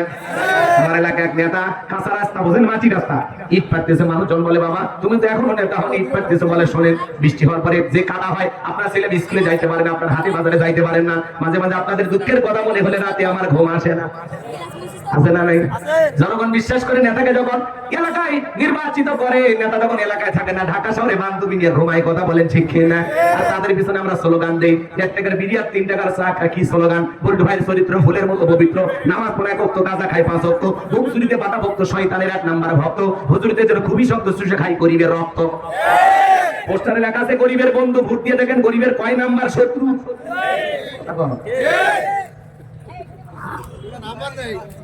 একটা বয়স্ক ভাতার কার্ড নিবে গেলে 2-1000 টাকা আছে না? আপনাদের এলাকায় নাই? শোনেন, গাছের গোড়া ঠিক, মাথা ঠিক, জনগণ ঠিক, নেতাও ঠিক। জনগণ 1 নাম্বার, নেতা 1 নাম্বার, জনগণ 2 নাম্বার, নেতা হবে 2 নাম্বার। জনগণ চিটার, নেতা হবে বিশ্ব চিটার। আপনি আমি পারি সমাজটাকে পরিবর্তন করতে পারে বলেন? আপনি 500 টাকা 1000 টাকার বিনিময়ে ভোটটা বিক্রি করেন, আর বড় বড় কথা বলেন না। এক পাগল তেঁতুল গাছের নিচে হাত তুলে বলে, আল্লাহ এই তেঁতুল গাছের আশাই খোঁজ দিয়ে আনতে, রংপুরের হাড়িভাঙ্গা দে, চাপাই নবাবগঞ্জের কাঠি মন দে, নওগাঁ সাপাহারের আমরুপালি দে। আল্লাহ তখন বলে, এই পাগল, চোখটা খুলে দেখ কোন গাছের নিচে দোয়া ধরেছিস। তেঁতুল গাছের নিচে দাঁড়াইয়া কিয়ামত পর্যন্ত আম চাইলে যেমন পাওয়া যাবে না, নির্বাচনের আগে 500 টাকা 1000 টাকার বিনিময়ে ভোটটা বিক্রি করে উমরের মতো নেতা চাইলে দেশে পাওয়া যাবে। আপনি যখন হাত তুলে বলেন, আল্লাহ এই দেশের নেতাদেরকে উমরের মতো বানায় দাও, আল্লাহ তখন বলে, উমরের দেশে থাকার মতো জনগণ হতে পেরেছিস? আগে নিজে ঠিক হ। কথা কয় না কেন? ঠিক হওয়া দরকার আছে না নাই? তাহলে ভবিষ্যতে যা করবেন বুঝে শুনে করবেন। তালুকদার বংশের মতো কলিজা যদি বড় হয়, বাপের বেটা যদি হয়ে থাকেন, হাত তুলে কি ওয়াদা দিতে পারবেন যে হুজুর নির্বাচনকে কেন্দ্র করে জীবনে কোনোদিন 1 টাকা কোন নেতার কাছে নেব না? কি পারবেন তো ইনশাআল্লাহ? সমাজ যোগ্য মানুষকে সমাজের নেতা বানাইতে হবে। বারবার লুটে ফুটে খাবে, দেশটাকে চুষে খাবে, টেন্ডারবাজি, চাঁদাবাজি সারাটা জীবন চলবে, এমন সমাজ আমরা চাই না। কথা বলেন? আমরা নতুন এক বাংলাদেশ দেখতে চাই, এই বাংলাদেশে দুঃখী মানুষের পাশে নেতা দাঁড়াবে। নতুন বাংলাদেশ দেখতে চাই। দেশে কিসে এই হস্তগোল করেন, আশেপাশে কিন্তু অনেক কথা বলতেছে। কথা বললেন না ভাই, খারাপ লাগে নাকি? আমার কথাগুলো কি খারাপ লাগে? আমি কি বলবো? শোনা চলবে? হাত তুলে বলেন চলবে? এইবার আশেপাশে শয়তান থাকলে দৌড়ে চলে যায়। চলেন মাদার বাবার সামনের দিকে নিয়ে যায়। অনেক কথা বলতে মনে চাই, লম্বা করার কোনো সুযোগ নাই। সৎযোগ্য মানুষ সমাজের নেতা হবে, এমন নেতা দরকার যে মসজিদে ইমামতি করবে, রাষ্ট্রেরও ইমামও হবে। থানার ওসি এমন দরকার যে ওসি থানার ওসি হবে, আমার এই থানা মসজিদের ইমামও হবে, ডিসিও ইমাম হবে। কথা বলে এসপি ডিসি যারা সমাজে বড় বড় প্রশাসনের দায়িত্ব পালন করে, এরাও যেন ইমামতি করে নামাজ পড়াইতে পারে, এমন দরকার আছে না? এই যে এমন একটা সোনালী স্বপ্ন আমরা দেখি, এমন একটা সোনালী দিন আসবে ইনশাআল্লাহ। আল্লাহ চাইলে আসবে, আর আপনারা একটু পাশে থাকেন, আসবে ইনশাআল্লাহ। আল্লাহ যেন এই জমিনকে কোরআন আর ইসলামের জন্য কবুল করেন, জোরে বলেন আমিন। চলেন বাজার সামনের দিকে যাই। যে কথা বলতে চাচ্ছিলাম, এইবার ওই দেশের একজন মন্ত্রী ছিল, মারা গেল, নির্বাচন শুরু হয়ে গেল। এই সুযোগে কারণে নির্বাচনে দাঁড়িয়ে গেছে। আগে তো জনগণের মন কাইরা গেছে, সবাই আসছেন যে কারণকে মিশরের মন্ত্রী বানায় দিল। আল্লাহর খেলা বোঝা বড় দায়। বার্ধক্য জনিত কারণে অল্প সময়ের ব্যবধানে ওই দেশের বাদশা মারা গেল। ফিরাউন সমস্ত নেতাদেরকে ডেকে বলে, জনগণকে ডেকে বলে, শোনো, রাজ্যের বাদশা মারা গেছে, বাদশা ছাড়া একটা দেশ চলতে পারে না, তোমরাই বলো মিশরের বাদশা হবে কি? সমস্ত জনগণ ডেকে বলে, আপনাকে অনেক আগে আমাদের জানা হয়ে গেছে, আপনার সাথে ভালো মানুষ আর মিশরে নাই, আপনি আমাদের বাদশা হয়ে গেলে আমাদের কারো কোনো আপত্তি নাই। জনগণ যখন সমর্থন দিল, জনগণ যখন সাপোর্ট দিল, নেতারাও চিন্তা করলো জনগণ যার পক্ষে আমরা কি তার বিপক্ষে গেলে কাজ হবে। এইবার সবাই মিলে রায় দিল, ঠিক আছে আপনি মিশরের বাদশা হয়ে যান। এইবার ফেরাউন হামানকে ডেকে বলে, হামান আজ থেকে আমি মিশরের বাদশা, আর তুই হবি আমার মন্ত্রী। এই হামানের মাথায় কোনো চুল ছিল না, সাথে মাল নাই বাম পাল্লট, পুরো মাথা ছিল ভারতের দমদম এয়ারপোর্ট। ভালো করে বোঝার চেষ্টা করবেন বাজান। এইবার নেতা ক্ষমতা পাইছে ঠিকই, রাতের বেলায় ঘুমাইতে যায়, ফেরাউনের চোখে আর ঘুম নাই, আজে বাজে স্বপ্ন দেখে লাফায় লাফায় ওঠে। ঘুম কার দেওয়া নিয়ামত? গরিব মানুষ রিক্সা চালায়, ভ্যান চালায়, আলু ভর্তা দিয়ে ভাত খায়, বউরে কোলে নিয়ে ঘুমায়, সার সিটের দিকে জমির আলের বৈশাখ ঘুমায় যায়, গাছের ছায়া ঘুমায় যায়, রেল স্টেশনে মাথা তলে ইটটা দিয়েও ঘুমায়। ঘুম কার দেওয়া নিয়ামত? গরিবকে আল্লাহ স্পেশাল দুইটা জিনিস দিচ্ছে, একটা হলো ঘুম আর একটা খাওয়ার রুচি। ধনির সামনে অনেক খাবার, খাসি কয় না চর্বি বেশি, গরু কয় না খাওয়া যাবে না, ধুইয়ে তাও এক পিস, আবিলাঙ্গির কমলা বেদনে পায় না, এগুলো খাওয়া যাবে না, আছে না? গরিব বলে খাওয়া যাবে না, আমারে দিয়ে দেখ, ধান ভাঙ্গা ভুট্টা ভাঙ্গা অটো মেশিন দেখেছিস, একবারে অটো মেশিনের মতো সব খাবার করে দিত। গরিবের কিনার টাকা নেই কিন্তু খাওয়ার রুচি আছে, আর ধনির কিনার টাকা আছে কিন্তু খাওয়ার রুচি। বাড়িতে সিসি ক্যামেরা লাগায় রাখছে, রাত 2টার দিকে 4টে ট্যাবলেট খায় ঘুমায়, তারপরে 2টার দিকে ঘুম ভাঙে, কেউ ঢুকছে না একেবারে মারার জন্য, কারণ দুর্নীতি করে বিল্ডিং বানাইছে। কথা সম্মানিত ভাইয়েরা আমার, সামনের দিকে যাই বাদান, ফেরাউনের চোখে ঘুম নাই। পরের দিন সকালবেলা তার দরবারে জ্যোতিষী ছিল 400, এই 400 জ্যোতিষী লিডারের নাম হলো দবিরা, বয়স হলো 320 বছর। দবিরাকে ডেকে বলে, দবিরা কেন জানি রাতের বেলায় ঘুমাইতে পারি না, আজে বাজে স্বপ্ন দেখে লাফা উঠি। দবিরা বলে, নেতা টেনশন না, আমার একটু সময় দেয়, আপনার ভাগ্য গবেষণা করে দেখি। এইবার দবিরা ভাগ্য গবেষণা করে বলে, নেতা যদিও ছিলেন ভাবো করে যুবক, তরমুজের খেতের লেবার, এরপরে কোন স্থানে দারোয়ান, এরপরে মন্ত্রী, বর্তমান রানিং বা সাঙ্গুল ফুলা কলার গাছ, কিন্তু আপনার ভবিষ্যৎ জীবন বড় অন্ধকার। আগামী 3 মাসের মধ্যে বনি ইসরাইল সম্প্রদায়ের ভিতরে মুসা নামের একটা ছেলে জন্মগ্রহণ করবে, ওই মুসার কারণে রাজত্ব পাওয়ার ক্ষমতা থাকবে না। নেতারে এমনকি আপনার জীবন যাওয়ার সম্ভাবনাও দেখা যায়। এই কথা শোনার পরে ফেরাউনের মাথা ঠান্ডা না গরম? খালি গরম, মানে কাপড় ফুরাইছিলাম, কই আসলাম, কই না জানি ভবিষ্যতে কত কিছু হই। যদি বলতো মুসা আসবে, খানকা বানাবে, বৈশা বৈশা জিকির করবে, মাথা গরম করতো না। আজও বাংলাদেশের দিকে তাকায় দেখেন, যারা খানকায় বসে থাকে, জিকির করে, হুক করে, লাফালাফি করে, জিকিরের নামে রং তামাশা করে, ওদের কেউ টার্গেট করে না। কিন্তু আল্লাহর জমিনে যারা দিন প্রতিষ্ঠিত করতে চায়, জিহাদের কথা বলে, কোরআন সুন্নাহর হক কথা বলে, তাদেরকে টার্গেট করে করে জেলখানায় ঢোকানো হয়। এখন উচিত কথা যদি কই, পিঠের উপর দেওয়া যাবে ময়, এই আনন্দে কিছু লোক কিনে খাবে বগুড়ার স্পেশাল দই, যত দোষ নন্দ ঘোষ। কষ্ট পাচ্ছেন? এবার শোনেন বাজান গো আমার, এই পৃথিবীর জমিনে হক কথা বললে বিপদ আছে না নাই? শোনেন যে কথা বলতে চাচ্ছিলাম। এইবার ফেরাউন হামানকে ডেকে বলে, হামান এই দিকে আয়। এ দবিরা কি বলতেছে শুনলি? বলে না শুনি নাই। বলে মুসা নামের একটা ছেলে আসবে, তার কারণে রাজত্ব ক্ষমতা থাকবে না, এমনকি আপনার জীবন যাওয়ার সম্ভাবনা আছে। হামান ডেকে বলেন, একটা টেনশন নাই, মাইট ইজ রাইট, জোরজার মূল্য তার পাওয়ার রাজত্ব ক্ষমতা যার হাতে, সে যা বলবে সমাজ রাষ্ট্রে স্থায়ী হবে। বলে কি করতে চাস? হামান ডেকে বলে, নেতা যত ছেলে সন্তান জন্মগ্রহণ করবে সবাইকে জবাই করে করে দুনিয়ার বুক থেকে বিদায় করে দেব, তাহলে আপনার শত্রু মুসার আগমন ঘটবে না। বলুন আল্লাহু আকবার। ভালো করে বোঝার চেষ্টা করবেন বাবা, সেই বুদ্ধি ওই অনুযায়ী পরিকল্পনা করা হলো। শিশু সন্তান জন্ম নিলেই হত্যা করে। ফেরাউন ডেকে বলে, শোনো, ছেলেগুলোকে জবাই করবে, মেয়েগুলোকে জবাই করবি না, কারণ ছেলেদের মধ্যে আমার শত্রু আছে, মেয়েদের মধ্যে কোনো শত্রু নাই। তার মানে তোর হলো মানুষ ভালো, মোবাইল নিয়ে গেল, সিম কার্ড খুলে দিয়ে গেল, চলে যাচ্ছে। কি গো 12:30 বাজে, এ চাচা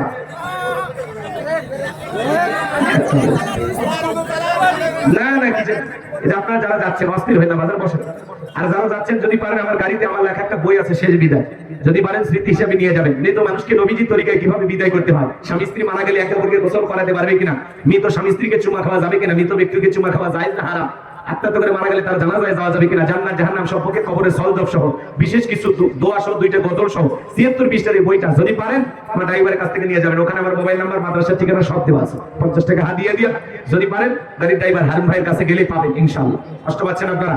যুবকেরা এগুলো কেনে না, ওরা কিনে উপন্যাস, প্রেম কেন কাদায়, যৌবনের মৌবনে অভিশাপ্তরা, মিলন হবে কতদিনে, তোর মরণের পরে। এরকম আজেবাজে উপন্যাস কিনলে চরিত্র ধ্বংস হয়ে যাবে। তারা বলে ঠিক না? প্রত্যেকটা মুসলমানের ঘরে একটা সিরাত গ্রন্থ থাকা দরকার আছে না নাই?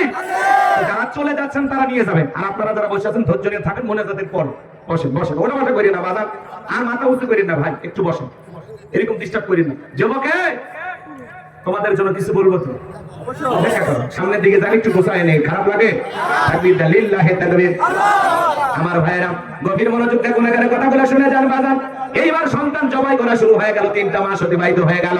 ফিরাউন ডেকে বলে, হামান রে, এইবার গবেষণা করে দেখ আমার পথের কাটা মুসা মরলো না বাঁচলো।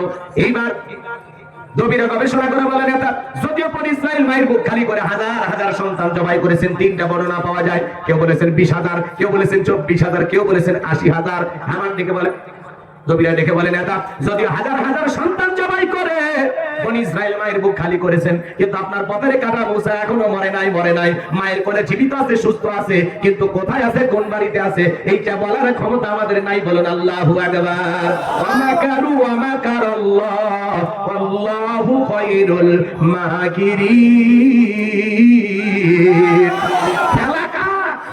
আল্লাহ চাই মুসারে বাঁচাইতে, আর ফিরাউন চাই মারতে, আর 14 গোষ্ঠী এক জায়গা হয়ে মারতে পারবে না। এইবার ফিরাউন তার রাগান্বিত হয়ে সেনাবাহিনীকে দিকে বলে, চতুর্দিকে ছড়িয়ে পড়ো, একেবারে চিরুনি অভিযান চালাও, তল্লাশি চালাও, যে জায়গায় মুসারে পাইবা ধরবার জবাই করবা যাও। একদল সেনাবাহিনী মুসা নবীর বাড়ি থেকে রওনা করেছেন। মুসা নবীর বড় বোন নাম তার মারিয়ম, দেখে বলে, মা ওই যে ফিরাউনের সেনাবাহিনী দেখা যায় মা, আর বুঝি ভাইকে বাঁচানো গেল না, ভাইকে কই লুকিয়ে রাখবেন। শয়তান সন্তানটাকে কোলে নিয়ে মুসা নবীর মা এদিক সেদিক দৌড়াই, কে যেন ইলহামের মাধ্যমে আওয়াজ দিয়ে বলে, মুসার মা সন্তানটাকে চুলার ভিতরে ফেলায় দাও, কথা দিলাম গো তোমার সন্তানটাকে তোমার কোলে ফেরায় দেব। বলুন সুবহানাল্লাহ। মুসা নবীর মা দেরি করলেন না, সন্তানটাকে চুলার ভিতরে ফেলে দিলেন। ফিরাউনের সেনাবাহিনী পুরো বাড়ি তল্লাশি চালাইয়া একেবারে তন্ন তন্ন করে খুঁজলেন, কোথাও কোনো কিছু পাইল না। ওরা যখন ফেরত চলে গেল, মুসা নবীর মা চুলার ভিতরে তাকায় দেখে মুসা নবী চুলার ভিতরে পড়ে মুস্কি মুস্কি হাসে। বলুন সুবহানাল্লাহ। সন্তানটাকে কোলে নিলেন, আদর করলেন, কে যেন আবারও গাইবি আওয়াজ দিয়ে বলে, ইলহামের মাধ্যমে বলে, মুসার মা কতদিন জালেমদের ভয়ে সন্তানটাকে লুকিয়ে রাখবা, সিন্ধুক একটা বানিয়ে দরিয়ার বুকে ভাসায় দাও, কথা দিলাম গো তোমার সন্তানটাকে আবার তোমার কোলে ফেরায় দেব। মুসা নবীর মা টেনশনে পড়ে গেলেন, সিন্ধুক পাবেন কোথায়? সকালবেলা কে যেন ডাকে, মিস্ত্রি লাগবে মা, আমি একজন মিস্ত্রি।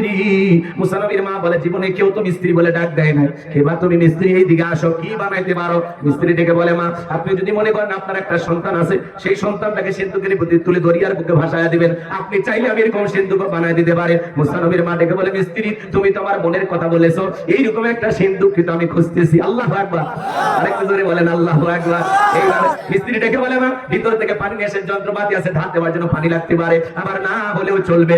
এইবার মুসা নবীর মা ভিতর থেকে পানি নিয়ে এসে দেখে মিস্ত্রি সুন্দর একটা সিন্ধুক বানাইয়া দাঁড়িয়ে আছে। সিন্ধুকটা হাতের মধ্যে দিয়া মিস্ত্রি শুধু দৌড়াই, পিছন থেকে ডেকে বলে, মিস্ত্রি লোহার পয়সা কিনি বানা, কাঠের পয়সা কিনি বানা, তোমার পারিশ্রমিকের দামটা কিনি বানা। মিস্ত্রি ডেকে বলে, মা যারা বিপদে পড়ে আমি তাদের উপকার করি, বিনিময়ে টাকা পয়সা গ্রহণ করি না। মুসা নবীর মা ডেকে বলে, মিস্ত্রি এই বিপদের দিনে এত বড় উপকার করলা না, এত বড় উপকার করলা, টাকা পয়সাও নিলা না, অন্তত তোমার নামটা বলে যাও, মাঝে মাঝে তোমার কথা মনে হলে আল্লাহর কাছে আমি দোয়া করব। মিস্ত্রি ডেকে বলে, মা আমি দুনিয়ার সাধারণ কোন মিস্ত্রি না, আমি আল্লাহর ফেরেশতা, আমার নাম হলো জিবরাইল। সিন্ধুকের ভিতরে মুসা নবীকে তুলে দরিয়ার বুকে ভাসায় দিলেন। আর মেয়ে মারিয়মকে বলে, মা সিন্ধুক বাঁচতে বাঁচতে কই যায় খবর নিয়ে আসবে। এইবার মুসা নবীর মা সিন্ধুকটা যখন দরিয়ার বুকে ছেড়ে দিলেন, এই সিন্ধুক ভাসতে ভাসতে চলে গেল ফিরাউনের ঘাটে। ওই দিন বিকেল বেলা ফিরাউন তার প্রিয়তমা স্ত্রী আসিয়া কিনে আসছে সমুদ্রের সৈকতে হাওয়া খাইতে। মাঝে মাঝে বউকে একটু ঘোরাফেরা করবেন, হালাল বিনোদন, কথা বোঝেন নাই? মাঝে মাঝে বউকে নিয়ে কক্সবাজারে চলে যাবেন, সমুদ্র সৈকতে দাঁড়িয়ে বলবেন, বিবিরে কি সুন্দর সমুদ্রের ঢেউ, পাশে দাঁড়িয়ে আছে আমার সোনা বউ, জানবে না তো কেউ। বউ খুশি হয়ে যাবে, বউকে বোরকা পরায়া পর্দা করায়া এখানে সেখানে একটু ঘুরতে নিয়ে যাবেন। মেয়ে মানুষ একটু ঘোরাফেরা করলে মনটা খুশি থাকে। বোঝে না বউকে নিয়ে একটু ঘোরাফেরা করবে, যেখানে ভদ্রলোকেরা যায়, যাবেন তো?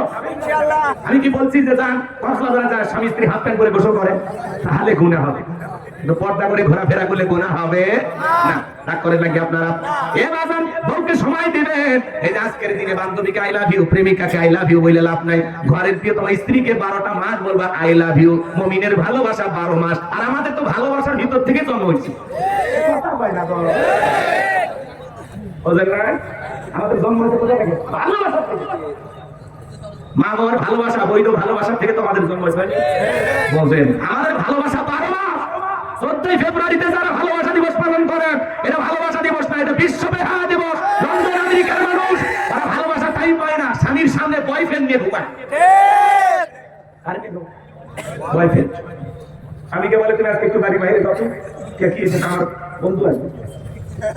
তুমি আশেপাশে হোটেলে থাকো, আমি আমার বন্ধু কিনে বাসায় থাকি। এত নির্লজ্জ অসভ্য বেহায়া, হাসতেছে হাসতেছে। একটু অপেক্ষা করার পরে সাইজ করবেন।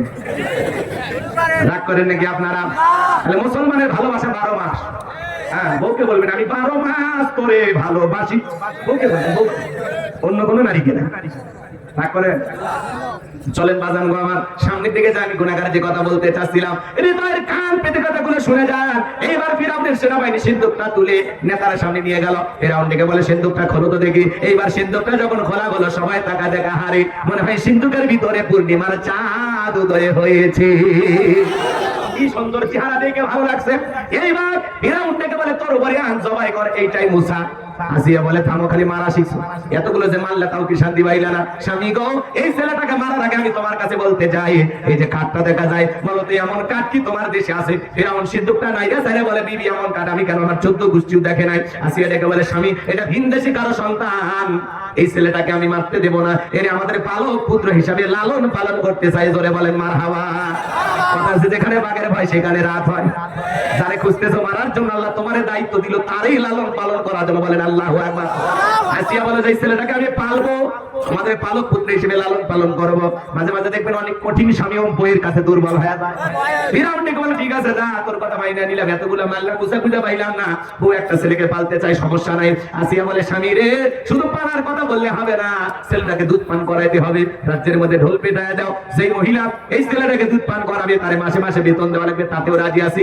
এইবার ঢোল পেটায় দেওয়া হলো, হাজার হাজার মহিলারা চলে আসছে। নবী মুসাকে কোলে নাই, স্তন খুলে মুখ লাগায় দেয়। আল্লাহ নবী মুসা আলাইহিস সালাম কোন মহিলার স্তনে দুধ পান করে না, সমস্ত নারীরা ব্যর্থ হয়ে চলে গেল। বলেন আল্লাহু আকবার। এই যে মুসা নবীর বড় বোন নাম হলো মারিয়ম, কথা মনে আছে না নাই? ডেকে বলে রানী আসিয়া, আমার কাছে এমন একটা ধাত্রীর খবর আছে, আমার বিশ্বাস এই ছেলেটা দুধ পান করবে, তাই নাকি? বলে হ্যাঁ। 2 জন লোক পাঠায় দেওয়া হলো। মুসা নবীর মাকে ফিরাউনের দরবার নিয়ে আসা হলো। মুসা নবীকে কোলে নিয়ে মুসা নবীর মা যখন স্তন খুলে মুখ লাগায় দিছে, আল্লাহর নবী মুসা আলাইহিস সালাম মায়ের স্তনে দুধ খাওয়া শুরু করেছে। বলুন সুবহানাল্লাহ। নবীদেরকে শিশুকাল থেকে জ্ঞানী বানিয়েছেন তিনি কে? এবার আসিয়া বলে আপনার বেতন ডাবল, থাকার কোয়ার্টার ফিরে। নবী মুসার মা ডেকে বলে রানী আসিয়া, সন্তানকে যদি দুধ পান করাতে চান আপনার বাড়িতে নয়, সন্তান থাকবে আমার বাড়িতে। আসিয়া বলে আমি তাতেও রাজি আছি, মাঝে মাঝে সন্তানটাকে আমারে দেখায় নিয়ে যাবেন। কথা আছে মায়ের চাইতে মাসির দরদ বেশি, কথা বলে ঠিক কিনা? নবী মুসার মা পৃথিবীর প্রথম মা, যে মা তার আপন সন্তানকে দুধ পান করানোর বিনিময়ে মাসে মাসে বেতন পেয়েছিল। জোরে বলেন মারহাবা। কি ভাগ্য, কি ভাগ্য, চিন্তা কর। এইবার দুধ পান করানো শেষ হয়ে গেল। লম্বা ঘটনা একটু সংক্ষিপ্ত করে বলে দিয়ে যায় বাদান। চলাফেরার বয়সে মুসা নবী উপনীত হয়েছে। আসিয়া একদিন ফিরাউনের কোলে ছেলেটাকে দিয়ে বলে ধরো, একটু কোলে নাও। মানুষ দেখলে মনে করবে ছেলে তোমার না, একটু ধরো, কোলে নাও। মাঝে মাঝে দেখবেন মা বোনেরা বিরক্ত হয়ে গেলে কিন্তু বাচ্চা কোলে দেয়। আপনার কোলে বাচ্চা দিচ্ছে মানে বুঝে নেবেন একটু বিরক্ত হয়েছে, কথা বলে। মাঝে মাঝে নিয়ে এসে দেয় না, ধরো তো সামলা। বাপু যেমন খারাপ হয়েছে একটা, কথা বলে। বাপের কিচ্ছু ছাড়েনি, বাপ হারামি, ছেলেটা হয়েছে ডবল হারামি। সন্তান খারাপ হইলে সব তোর বাপের, আর ভালো হইলে মাও যে ভালো। ভালো হলে সব কোন তোমাদের, আর খারাপ হলে সব তোর বাপ। বাপের 14 গোষ্ঠী উদ্ধার করে, ওর দাদা খারাপ, ওর চাচা খারাপ। কি কি কি রাগ করেন নাকি আপনারা? এইবার আসিয়া সন্তানটাকে কোলে দিয়া বলে সন্তান দ্বারে সামলাও, আমি একটু বাইরে গেলাম। এইবার বাজান গো আমার, মুসা নবী কি সুন্দর চেহারা, দেখে মায়া লাগছে। এইবার ফিরাউন সুমা খাওয়ার নিয়তে যখন ঠোঁটটা বাড়াইছে, কষি হাত দিয়া বাড়াবো নজরে এমন একটা থাপ্পড় লাগা দিয়েছে। থাপ্পড় খায়া ফিরাউন চিৎকার মেলা উঠছে। আশেপাশে লোকজন দৌড়ে আসে, বলে নেতা এত করে চিৎকার মেলের ব্যাপারটা কি? যে থাপ্পড় মারছে, কথা জনগণকে বললে কি ইজ্জত থাকে? বলে আমার বাড়ি আমি চিল্লাইছি, তোদের কি ডাকছি? যা ঘর থেকে সরে যা। ওদেরকে দাঁড়িয়ে যাওয়ার পরে বিবিকে ডেকে বলে আসিয়া আয় আয়, তাড়াতাড়ি করে আয়। আসিয়া বলে কি হয়েছে? সারের মতো চিল্লাও কেন? ভাই চিল্লাবো না, এর চোখে মুখে যা আগুন দেখছি রে আসিয়া, এ মুসা ছাড়া কেউ না, তরবারি আন জবাই করি, পথের শত্রুটা দূর করি। আসিয়া বলে ছেলে কি করেছে? ফিরাউন ডেকে বলে বিবি রে, কেমনে যে তোরে বোঝাবো, এই ছেলেটা আমার গালে থাপ্পড় মেরেছে। আসিয়া বলে ঢং করা জায়গা পাও না, এই ছোট মানুষ কোনোদিন থাপ্পড় মারতে পারে? ফিরাউন ডেকে বলে বিবি রে, কেমনে বুঝাবো, গাল তো তোর ছিল না, গাল ছিল আমার। মজা কি আমি টের পাইছি, এর থাপ্পড়ের ওজন বুঝে দেয় এই ছেলেটাই ভবিষ্যতে মুসা হবে, এর চোখে মুখে সেই আগুন আমি দেখছি। বলেন আল্লাহু আকবার। এখানে আরো কিছু ঘটনা আছে, আমি আর বলতে পারলাম না। মুসা নবীর বয়স হয়ে গেল এবার 25 বছর। 25 বছরের টকবকে যুবক, তাকায় দেখেন কিপ্তি আর বনী ইসরাইলের মধ্যে লাগছে ঝগড়া। মুসা আলাইহিস সালাম যা বলে, কিপ্তি ফিরাউনের লোক, সব জায়গায় নেতার গরম দেখাস, এইদিকে আয়। এই কথা বলে কীর্তিকে মারলেন একটা ঘুষি। ছোট ছোট পাখি নেতা ঘোড়া দেখেন না,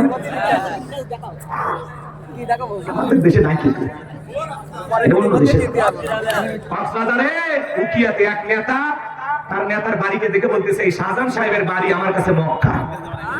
এটা জোরে কর না নাউজুবিল্লাহ। এরা যে কায়দায় পাম্পটি তেল মাখা শুরু করছে, ভবিষ্যতে পিছলে যাওয়ার সম্ভাবনা বেশি। কথা বল না কেন?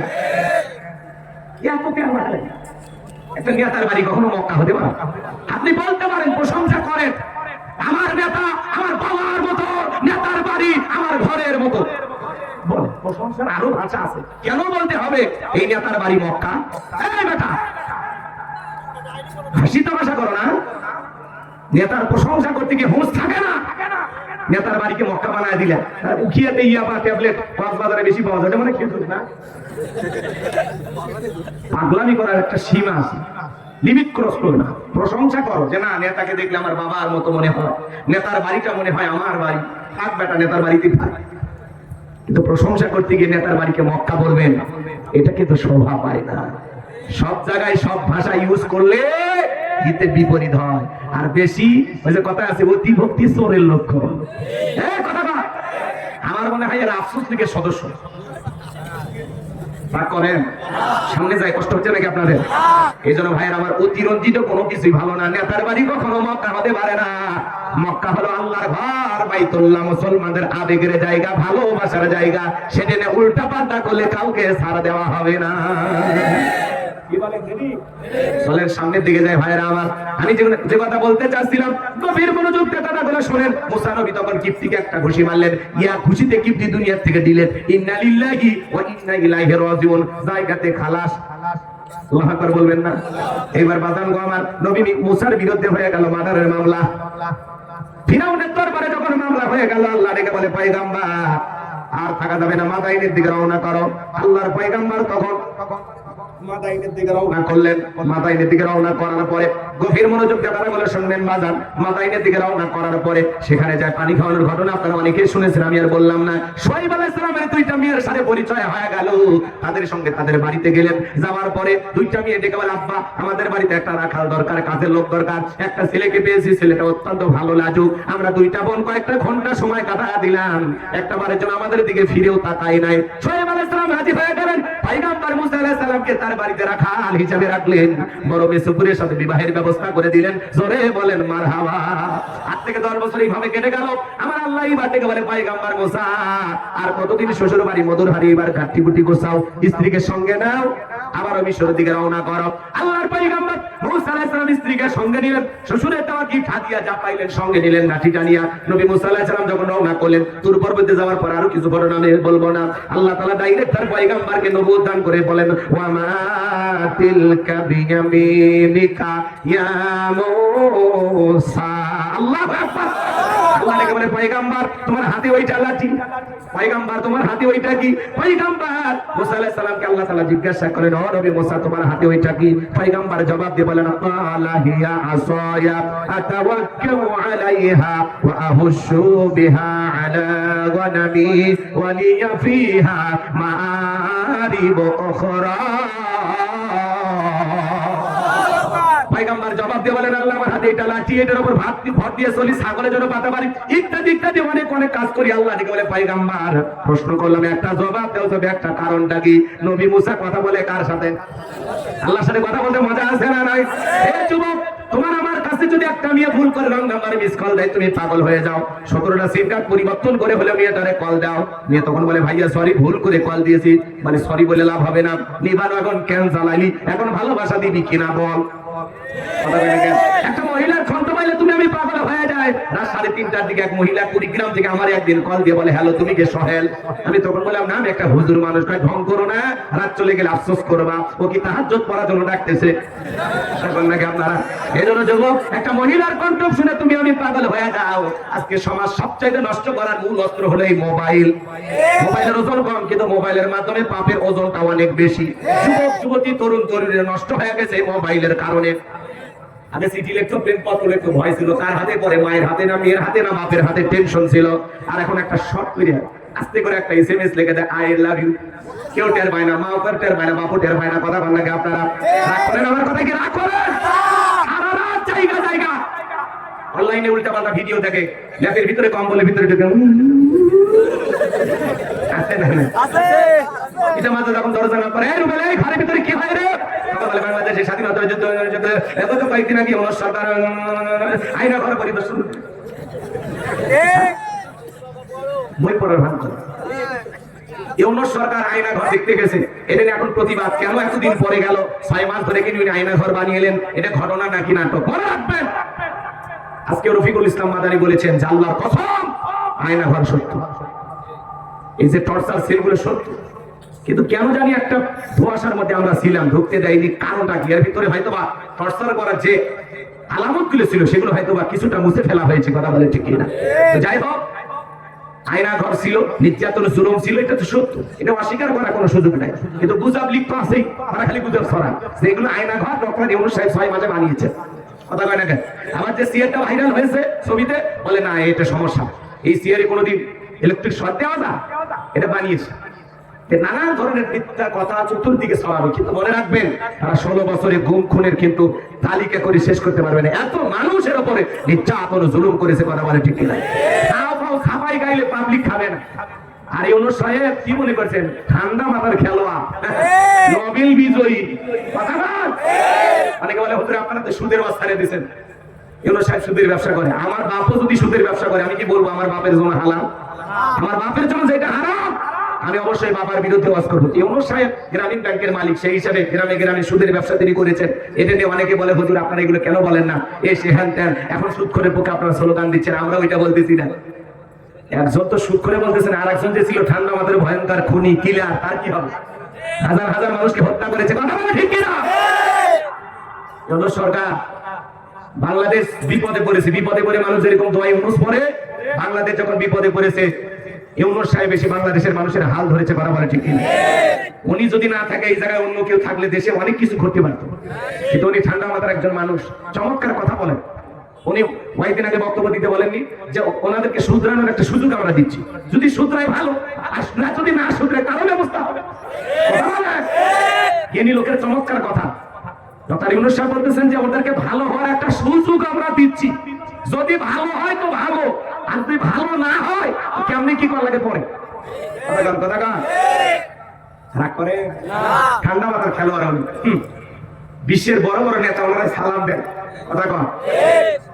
এই যে আপনার পাশের দেশে দেখলেন না নরেন্দ্র মোদী বিশ্ব সম্মেলনে যে কি অপমান হয়েছে, এক কথা কন না কেন? আরে ফ্রান্সের প্রেসিডেন্টের সাথে হাত মিলাবে, কিন্তু তারিফে দিল না। বিশ্ব নেতার কাছে আল্লাহ বিশ্ববাসীর সামনে অপমান করেছে। কথা বলে দেখেরা, জুতার বাড়ি মারলে অপমান হয় না, এটাও একটা অপমান। নরেন্দ্র মোদী হারে হারে টের পাইতেছে। ডোনাল্ড ট্রাম্পের সাথে যা মুখ ভার করে বসে আছে। বাংলাদেশ নিয়ে অনেক কিছু বলছে, ডোনাল্ড ট্রাম্প বলেছে এই বিষয়ে আমি এখন নাক গলাবো না। বাংলাদেশ নিয়ে আমার কোনো মাথা ব্যথা নাই। আল্লাহু আকবার বল। ডোনাল্ড ট্রাম্প দুলে ভাইকে সালাম জানাই, আসসালামু আলাইকুম, ধন্যবাদ। কথা বল। এই জন্য বিশ্ব নেতাদের সামনে, পুরো পৃথিবীর সামনে নরেন্দ্র মোদীকে অপমান করেছেন কে? ধরে বলেন। আশেপাশে সবার সাথে হাত ধরে হ্যান্ডসাপ করে, কিন্তু বেচারা হাতটা ধরে। কি অপমান গো! এই ভিডিওটা দেখে আপা মনে হয় কেঁদেছে। কথা না কেন?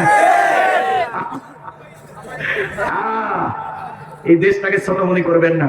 এই দেশটা ছোট হতে পারে, কিন্তু এই দেশের প্রত্যেকটা মানুষের কলিজা যে কত বড় আপনারা কল্পনা করতে পারবেন না। যে দেশের মানুষ ভাষার জন্য রক্ত দেয়, স্বাধীনতার জন্য রক্ত দেয়, জালেমকে বিদায় করার জন্য রক্ত দেয়, সেই দেশের মানচিত্রের দিকে কেউ যদি পাকা চোখে তাকায় তাদেরকেও নিশ্চিন্ত করে দেবো। কথা বলে যেতে এই দেশের এক ইঞ্চি মাটি কোন জালেমদের জন্য ছেড়ে দেওয়া হবে না। কথা বলে ঠিক না?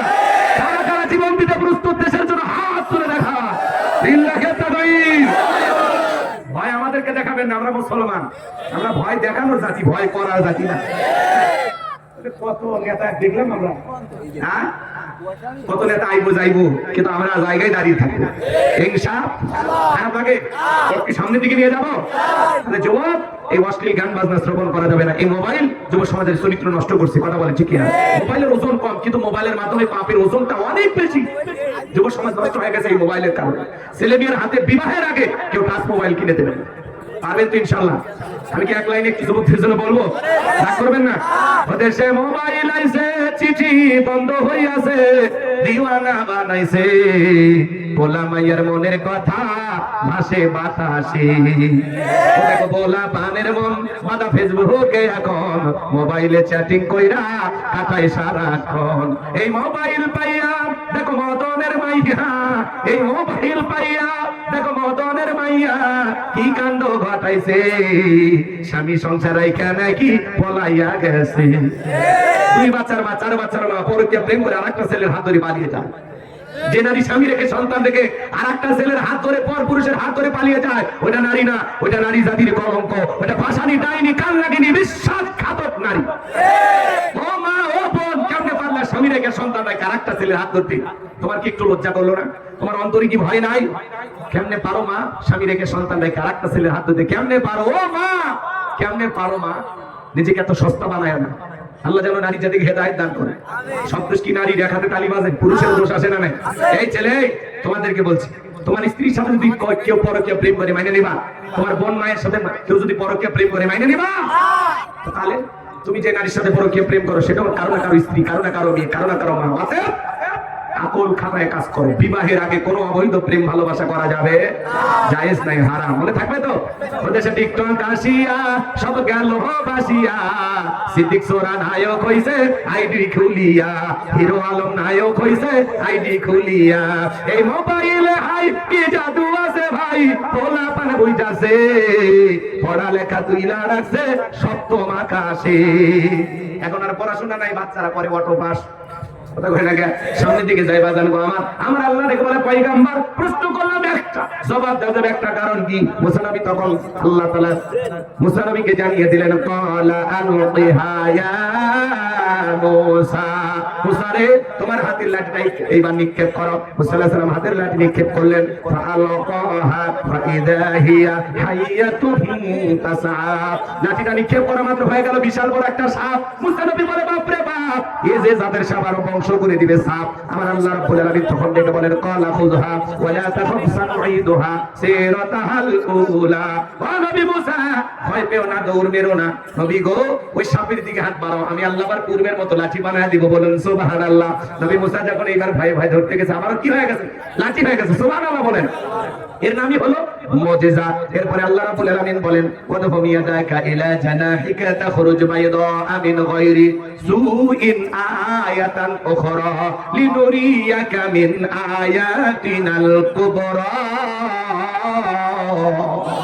আল্লাহ ডেকে বলে, পয়গম্বর তোমার ডান হাতটা বগলের নিচে ঢোকাও, ওখান থেকে বের করো, কোনো দোষ ছাড়া আমি আল্লাহ ধবধবে উজ্জ্বল সাদা চমৎকার দেখাবো। এই যে কুদরতের দুইটা নিদর্শন দান করলাম, দুইটা মুজিজা দান করলাম, এইবার তোমার দায়িত্ব হলো ইযহাব ইলা ফিরআউনা ইন্নাহু তাগা। আল্লাহ ডেকে বলে, পয়গম্বর যাও, ফিরআউনের নিকট চলে যাও। ফিরআউন সীমা লঙ্ঘন করেছে আর পাপের 16 কলা পূর্ণ হয়ে গেছে। যা বলো, ফিরআউন রে, তোর বানানো আইনের মিশর চলবে না, এখন থেকে আল্লাহর আইন দিয়ে মিশর চলবে। বলুন আল্লাহু আকবার। নবী মুসা ডেকে বলে, আল্লাহ আপনি কি ভুলে গেছেন? আমি ফিরআউনের দরবারে মাদার কেসের আসামি, গেলে তো ফাঁসি দিয়ে মারবে। আল্লাহ ডেকে বলে, পয়গম্বর ভয় নাই, আমি আল্লাহ যার সাথে আছি, কোনো জালেম ফাঁসি দিয়ে মারতে পারবে না, আগুনে পোড়ায় মারতে পারবে না, পানিতে ডুবাইয়া মারতে পারবে না। ও নবী মুসা, যাও, তোমার নবী বানাইছি, অবশ্যই তোমার দায়িত্ব ফিরআউনের নিকট দাওয়াত পৌঁছানো। পয়গম্বর ডেকে বলে, আল্লাহ আমার অন্তরে দুরু দুরু ভাব হয়, একটু দোয়া করি। পয়গম্বর তখন আল্লাহর কাছে দোয়া করে বলেন, ক্বালা রাব্বি শরহ লি সাদরি ওয়া ইয়াসসির লি আমরি ওয়াহলুল উকদাতাম মিন লিসানি ইয়াফকাহু কওলি ওয়াজআলনি ওয়াজিরাম মিন আহলি হারুন আখি। আল্লাহু আকবার। দেখে বলেন, আল্লাহ আমার বক্ষকে প্রশস্ত করে দাও, আমার কাজকে সহজ করে দাও, আমার জিহ্বার জড়তাকে দূর করে দাও, আর আমার পরিবারের মধ্য থেকে আমার ভাই হারুনকে আপনি নবুয়ত দান করেন। বলুন সুবহানাল্লাহ। আরেকটু জোরে বলেন সুবহানাল্লাহ। এ ভাই, যে ঘটনা বললাম ভালো লাগছে, তাই না? এখন এই যে কোরআন টু কোরআন কয়েকটা কথা আছে, তারপরে তো ফিরআউন ক্ষমতা চেয়ারে বসে আছে, ওয়াকসুপে মারে বাড়ি চলে চেয়ারে বসায় রেখে গেল, লাভ আছে? ফোন ধরবে? একটু অপেক্ষা করুন, 10 থেকে 15 মিনিটের মধ্যে আমরা শেষের দিকে চলে যাব ইনশাআল্লাহ। এইবার পয়গম্বর ডেকে বলেন, আল্লাহ আমার ভাই হারুনকে আপনি নবুয়ত দান করেন। আল্লাহ বলে, পয়গম্বর দোয়া মঞ্জুর হয়ে গেল, তোমার ভাই হারুনকে নবুয়ত দান করলাম। এইবার নবী মুসা আলাইহিস সালাম তার ভাই হারুন আলাইহিস সালামকে সঙ্গে নিয়ে ফিরাউনের নিকট চলে গেল। ফিরাউনের দরবারে যায় পয়গম্বর ডেকে বলেন, ক্বালা মূসা ইয়া ফিরআউন ইন্নী রাসূলুম মির রাব্বিল আলামিন। নবী মুসা ডেকে বলেন, হ্যাঁ ফিরাউন, আমি বিশ্বের রবের পাঠানো একজন রাসূল। আল্লাহর সম্বন্ধে সত্য ছাড়া মিথ্যা কিছু বলবো না। বনী ইসরাইল থেকে মুক্ত করে আমার সাথে যেতে দাও। এইবার ফিরাউন ডেকে বলে, সত্যি যদি তুমি আল্লাহর নবী হয়ে থাকো, ক্বালা ইন কুনতা জিতা বিআয়াতিন ফাতি বিহা ইন কুনতা মিনাস সাদিকিন। সত্যি যদি তুমি নবী হও, তোমার কাছে যদি স্পষ্ট দলিল বা প্রমাণ কিছু থাকে, সেটা আমাদের সামনে উপস্থাপন করো। যদি তুমি তোমার দাবিতে সত্যবাদী হও। নবী মুসার কাছে প্রমাণ আছে কয়টি? জোরে বলেন কয়টি? দুইটি। লাঠি ফেলাই দিলেন, হয়ে গেল সাপ। বগলের নিচে থেকে হাত বের করলে ধবধবে উজ্জ্বল সাদা চমৎকার কি সুন্দর আলো দেখায়। আল্লাহু আকবার বলেন। ঝলমলে আলো ছড়ায়। এই দৃশ্য দেখার পরে ফিরআউন এবং তার অনুসারীরা দেখে বলে, ইন্না হাযা লাসাহিরুন আলীম। এই ছেলেটা নিঃসন্দেহে মস্ত বড় জাদুকর। এইবার ফিরআউন ডেকে বলে, এই ছেলে জাদুর মান দেখায়া, জাদুর খেলা দেখায়, আমাদেরকে ভয় দেখায়, দেশ থেকে বিতাড়িত করবে আর ক্ষমতার চেয়ারটা দখল করবে।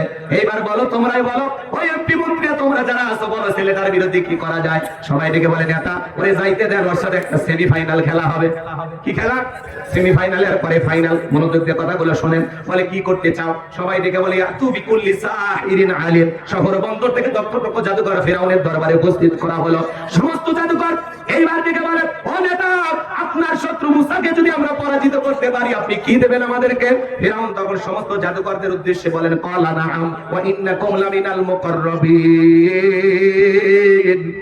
ফিরআউন ডেকে বলে, আমি তোমাদেরকে আমার নিকটতম ব্যক্তি বানায় নেব। এই দরবার হবে তোমাদের বসবাসের জায়গা।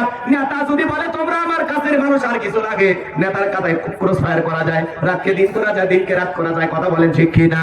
নেতা যদি বলে তুমি কালো, আমার আমি তোমার সাথে আছি, আর কিছু লাগে? এই জন্য বুঝবেন বাদান গো আমার, দিল দিয়ে কথাগুলো অনুধাবন করবেন। আমি গুনাহগার যে কথা বলতে চাচ্ছিলাম, হৃদয়ের কান পেতে কথাগুলো শুনে যান আমার ভাইয়েরা। এইবার ফিরআউনের সমস্ত সেনাবাহিনী চলে গেল, জাদুকররা চলে গেল। হাজার হাজার দর্শক দাঁড়িয়ে আছে খেলা দেখার জন্য। এক পাশে দাঁড়িয়ে আছেন নবী মুসা এবং তার ভাই হারুন আলাইহিস সালাম। জাদুকরে দেখে বলে, ও নবী মুসা, জাদুর বান আগে আমরাই নিক্ষেপ করব না, তুমি নিক্ষেপ করবা। নবী মুসা আলাইহিস সালাম দেখে বলে, উস্তাদের মাসের সাথে তোমরাই জাদুর বান নিক্ষেপ করো। এইবার সমস্ত জাদুকররা জাদুর তন্ত্র মন্ত্র নিক্ষেপ করতে লাগলো। তারা বাঘ বানালো, ভাল্লুক বানালো, রশি বানালো, মানুষের চোখে মুখে পর্যন্ত জাদুর বান নিক্ষেপ করলো। জাদুর বান নিক্ষেপ করতে করতে ওদের সালান পাতি শেষ, আর তবিল নাই, সব শেষ। এইবার দেখে বলে, ও নবী মুসা, তুমি তোমার জাদুর বান নিক্ষেপ করো। আল্লাহ তখন আয়াত নাযিল করে জানিয়ে দিলেন, ওয়া আওহাইনা ইলা মুসা আন আলকি আসাকা ফাইযা হিয়া তালকাফু মা ইয়াফিকুন। জানিয়ে দিলেন ওহির মাধ্যমে, ও নবী মুসা, তোমার হাতের লাঠিটা তুমি শুধু ছেড়ে দাও। পয়গম্বর লাঠি ছেড়ে দিলেন, বিশাল একটা সাপ হয়ে গেল। যেই সাপের ঠোঁটটা নিচুতে, ওপরের ঠোঁটটা 80 ফিট উঁচুতে। আল্লাহু আকবার বলেন। এক নিঃশ্বাসে সমস্ত জাদুর তন্ত্র মন্ত্র বান খাওয়া শেষ। এক নিঃশ্বাসে সব জাদু যখন ওই সাপের পেটের ভিতরে ঢুকে গেছে, এই দৃশ্য দেখে ফিরআউনের পিছনে রাস্তা দেয়া গরম হওয়া বের হয়ে গেছে। ফিরআউন ডেকে বলে, কি হয়ে গেল? আর সমস্ত জাদুকর বুঝতে পেরেছে নবী মুসা যেটা দেখালো এটা জাদুর তন্ত্র মন্ত্র নয়, এটা নিঃসন্দেহে আল্লাহ তাআলার কুদরতি শক্তি। বলুন আল্লাহু আকবার। জাদুকর বুঝতে পেরেছে এটা জাদু না, এটা জাদুর জাদু। আল্লাহু আকবার বলে। ডাক্তার চেনে, বক্তা চেনে, আলেম ওলামাকে চেনে। কথা বলেন ঠিক কিনা? এইবার শুনুন, সমস্ত জাদুকররা তখন কি করলো? ওয়াউলকিয়াস সাহারাতু সাজিদিন, সিজদায় মাথা নত করলো এবং সবস্বরে ঘোষণা করলো, ক্বালু আমান্না বিরাব্বিল আলামিন রব্বি মুসা ওয়া হারুন। আল্লাহু আকবার। তারা বলল, আমরা ঈমান আনলাম সেই বিশ্বের রবের প্রতি যিনি মুসা এবং হারুনের রব। সুবহানাল্লাহ। এরা যখন কালিমা করে মুসলমান হয়ে গেল, ফিরআউনের মাথা আরো গরম হয়ে গেল। কথা বলে গেল, ফিরআউনের মাথা এত গরম হয়ে গেল, ফিরআউন তখন ডেকে বলে, আমার অনুমতি ছাড়াই তোমরা ঈমান আনলা? এত বড় সাহস তোমাদের! আমার কথা তোমরা শুনলে না? সমস্ত জাদুকরকে ডেকে বলে, শোনো, আমি তোমাদেরকে শুলিতে চড়াবো, ফাঁসি দিয়ে মারবো। হুমকি ধুমকি দিতে লাগলেন। নতুন মুসলমান যারা কালিমা পড়ে এই মাত্র ঈমান আনলো, ওরা তখন ডেকে বলে, জালেম, তোর মতো জালেমের পক্ষে থেকে ঈমান, তোর মতো জালেমের পক্ষে থেকে সাফাই গে এই দুনিয়ার জমিনে বেঁচে থাকার চাইতে ঈমান গ্রহণ করে মরাই ভালো। মরা যেহেতু লাগবে, জালেমের চামচা হয়ে মরবো না, আমরা ঈমান এনে নবী মুসার অনুসারী হয়ে মরবো। বলুন সুবহানাল্লাহ। এবার দলে দলে মানুষ কালিমা পড়ে মুসলমান হতে লাগলো। সুবহানাল্লাহ বলে। ফাইনাল খেলায় চলে যায়। ফিরআউন তখন রাগান্বিত হয়ে তিন দিক দিয়া মুসা এবং তার অনুসারীদেরকে আক্রমণ করলেন যে যেভাবে হোক আজকে তোমাদেরকে নিশ্চিহ্ন করে দেব। নবী মুসা আলাইহিস সালাম তার উম্মতদেরকে নিয়ে দৌড়াইতে দৌড়াইতে লোহিত সাগরের একেবারে নিকটবর্তী চলে গেলেন। সেই দরিয়ার নিকটবর্তী যখন চলে গেলেন, শোনেন এদিকে, দরিয়ার নিকটবর্তী যখন চলে গেছেন, উম্মতরা ডেকে বলে, ও নবী মুসা, ভাই জালেমের হাতে মরা লাগবে আর না হলে পানিতে ডুবে মরা লাগবে, তাছাড়া তো রাস্তা দেখি না। নবী মুসা আলাইহিস সালাম ডেকে বলে, এখানে শুধু আমরাই না, আমাদের সাথে আরেকজন আছেন, তিনি কে? আরেকটু জোরে বলেন কে? আল্লাহ ডেকে বলে, পয়গম্বর, ওই লাঠি দিয়ে একটু সমুদ্রের পানিতে আঘাত করো, আমি আল্লাহ তোমাদের জন্য ভিআইপি রোড বানায় দিব। বলেন সুবহানাল্লাহ। আল্লাহর পয়গম্বর তখন সমুদ্রের পানিতে আঘাত করলেন, আল্লাহ তাআলা ভিআইপি রাস্তা বানায় দিলেন। নবী মুসা আলাইহিস সালাম তার বনী ইসরাঈল উম্মতদেরকে নিয়ে বিশাল দরিয়া নিরাপদে পার হয়ে গেলেন। বলেন সুবহানাল্লাহ। ফিরাউন তার দরবার নিয়ে সমুদ্রের নিকটে যে বলে ভিআইপি রাস্তা, ও মনে করছে ওর বাপ দাদা বানায় গেছে, সবাইকে বলে শোনো এই রাস্তায় ওঠো, একজনও বাদ দিবা না।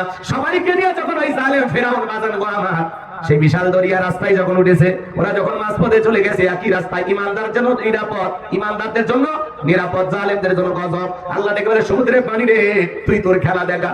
সমুদ্রের ভিতরে উথাল পাতাল ঢের সৃষ্টি হয়ে গেল, সমস্ত ঢের ফিরাউনের সেলা সামুদ্র যা ছিল ডুবে মরে সুবে পানি খায় শেষ, একটা বেঁচে নাই। উথাল পাতাল ঢের ফিরাউনের সমস্ত সেলা সামুদ্র সেনাবাহিনী যা ছিল পানি খায় সুবে মরে শেষ। বাঁচে আছে বড়টা, বড়টা মানে কি? ফিরাউন মরার আগে কি নাটকটা করতেছে জানেন? আল্লাহকে ডেকে বলেন, ক্বালা আমানতু আন্নাহু লা ইলাহা ইল্লাল্লাযী আমানাত বিহি বানু ইসরাঈলা ওয়া আনা মিনাল মুসলিমিন। ফিরাউন ডেকে বলে, আমিও ঈমান আনলাম, তুমি ছাড়া কোনো মাবুদ নাই। বনী ইসরাঈল আল্লাহর প্রতি ঈমান এনেছে, আমি এসে আল্লাহর প্রতি ঈমান আনলাম। ওয়া আনা মিনাল মুসলিমিন, আল্লাহ আমি মুসলমান হয়ে গেছি, আর পানি খাওয়াইও না। মরার আগে ফিরাউন পর্যন্ত ঠেলাই করে আমি মুসলমান, ঠেলা না বাবাজি। ফিরাউনের মুখ দিয়ে বের হয়েছে আমি মুসলমান হয়েছি, তুমি ছাড়া কোনো মাবুদ নাই। ফিরাউনের মুখ দিয়ে আল্লাহ বের করে ছাড়ে। ফিরাউন যখন ঘোষণা করলো ওয়া আনা মিনাল মুসলিমিন, আল্লাহ আমি মুসলমান হয়ে গেছি, আর চুপ না। আল্লাহ কি ফিরাউনের ঈমান কবুল করছিল? ফিরাউন যদি মুসলমান হয়, আপনার আমার মুসলমান হয়ে দাম আছে?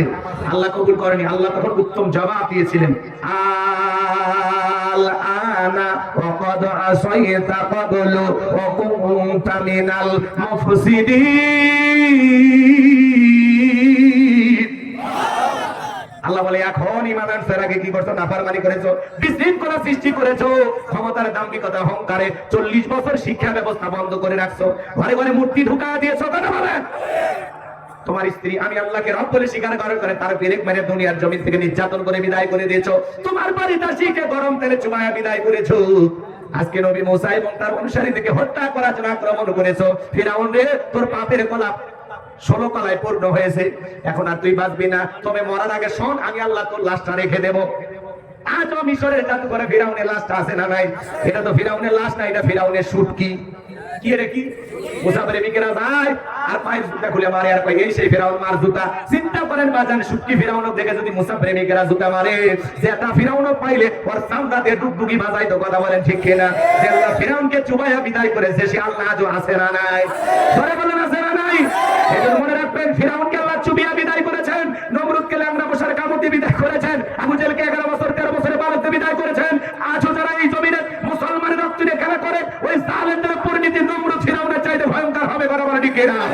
এজন্য মুসলমান হিসেবে কখনো হতাশাগ্রস্ত হবেন না, ভেঙে পড়বেন না। দ্বীনের বিজয়ের জন্য আমরা জীবন দিতে প্রস্তুত থাকবো। কারা কারা ইনশাআল্লাহ? তুই হাত তুলে দেখা। বিল্লাহি তাকবীর।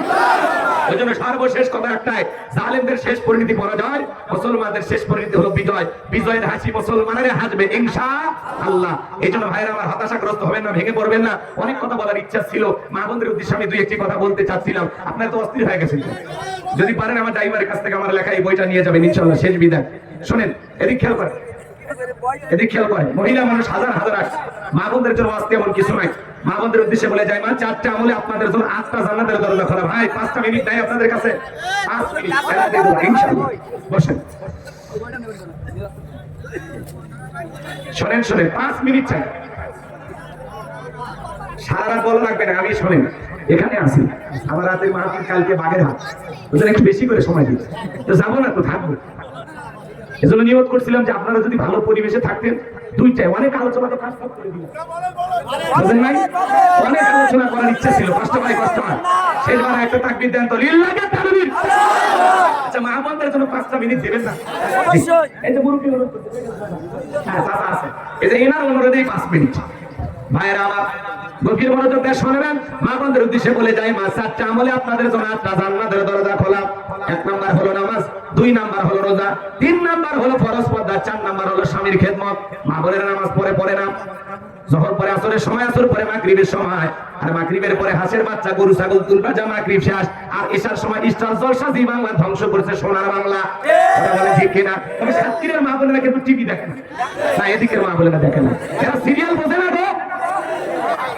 এই সিরিয়াল বাংলাদেশের নারীদের মাথার মগজ ধ্বংস করেছে। সিরিয়াল দেখে মহিলারা নষ্ট হয়ে গেছে। কথা বল, এজন্য বাড়ি থেকে টিভিটা বের করে দেয়। আল্লাহ যেন বুঝ দান করে। জোরে বললে আমি থাকলেও উল্টা পাল্টা চ্যালেঞ্জ যেন না থাকে। এদিক খেয়াল কর।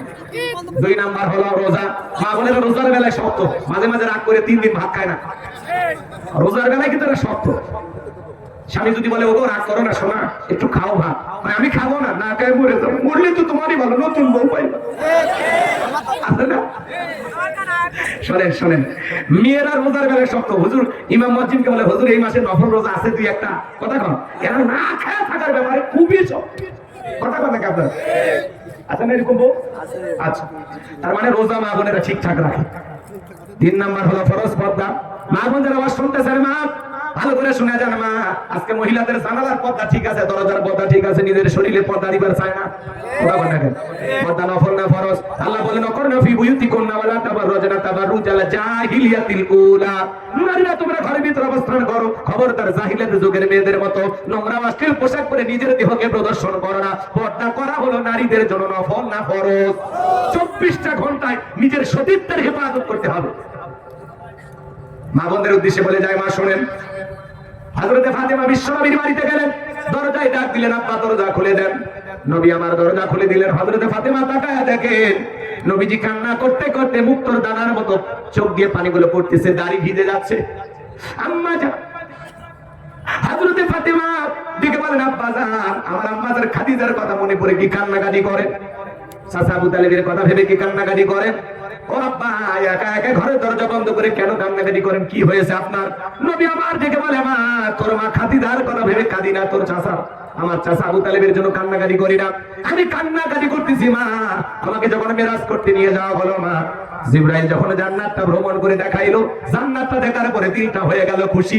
আল্লাহ তাআলা এত নিয়ামত দিয়ে জান্নাতটা বানাইছে মা, জান্নাত দেখার পরে আমি আল্লাহর কাছে দোয়া করলাম বেশি বেশি আমার গুনাহগার উম্মত যেন হয় জান্নাতবাসী। বলুন সুবহানাল্লাহ। জিবরাইল বলে, নবী জান্নাতটা দেখলেন, চলেন এইবার একটু জাহান্নামটা ঘুরে দেখায়। নবী আমার দেখে মা, আমাকে যখন জাহান্নামের ভিতরে ঢুকানো হলো মা, আমি দেখি জাহান্নামের ভিতরে পুরুষের চাইতে নারীদের সংখ্যাই হলো বেশি।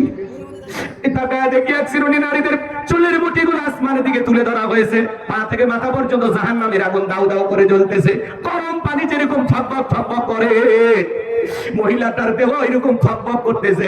ওদের চিৎকারে মনে হয় আসমান জমিনটা ভেঙে পড়বে। ও মা, আমি একবার তাকাই আর তাকাই দেবারি। জিবরাইল বলে, ভাই জিবরাইল, এই নারীদের কি এমন অপরাধ, কেন তাদেরকে এইভাবে জাহান্নামের আগুনে জ্বালানো হচ্ছে? জিবরাইল ডেকে বলে, নবী, এই সমস্ত নারী তো তারাই যারা দুনিয়ায় মাথায় কাপড় দিত না, বেপরদায় চলাফেরা করতো, স্বামীর কথা শুনতো না। মা বলতে বলে যায়, মা হযরতে ফাতেমা চোখের পানি ছেড়ে দিয়ে কাঁদলেন আর ডেকে বলে, আব্বা, এই যদি হয় জাহান্নামী নারীদের শাস্তি, আমি ফাতেমা আজ থেকে বেশি করে আর পর্দার গুরুত্ব বাড়াইয়া দেব।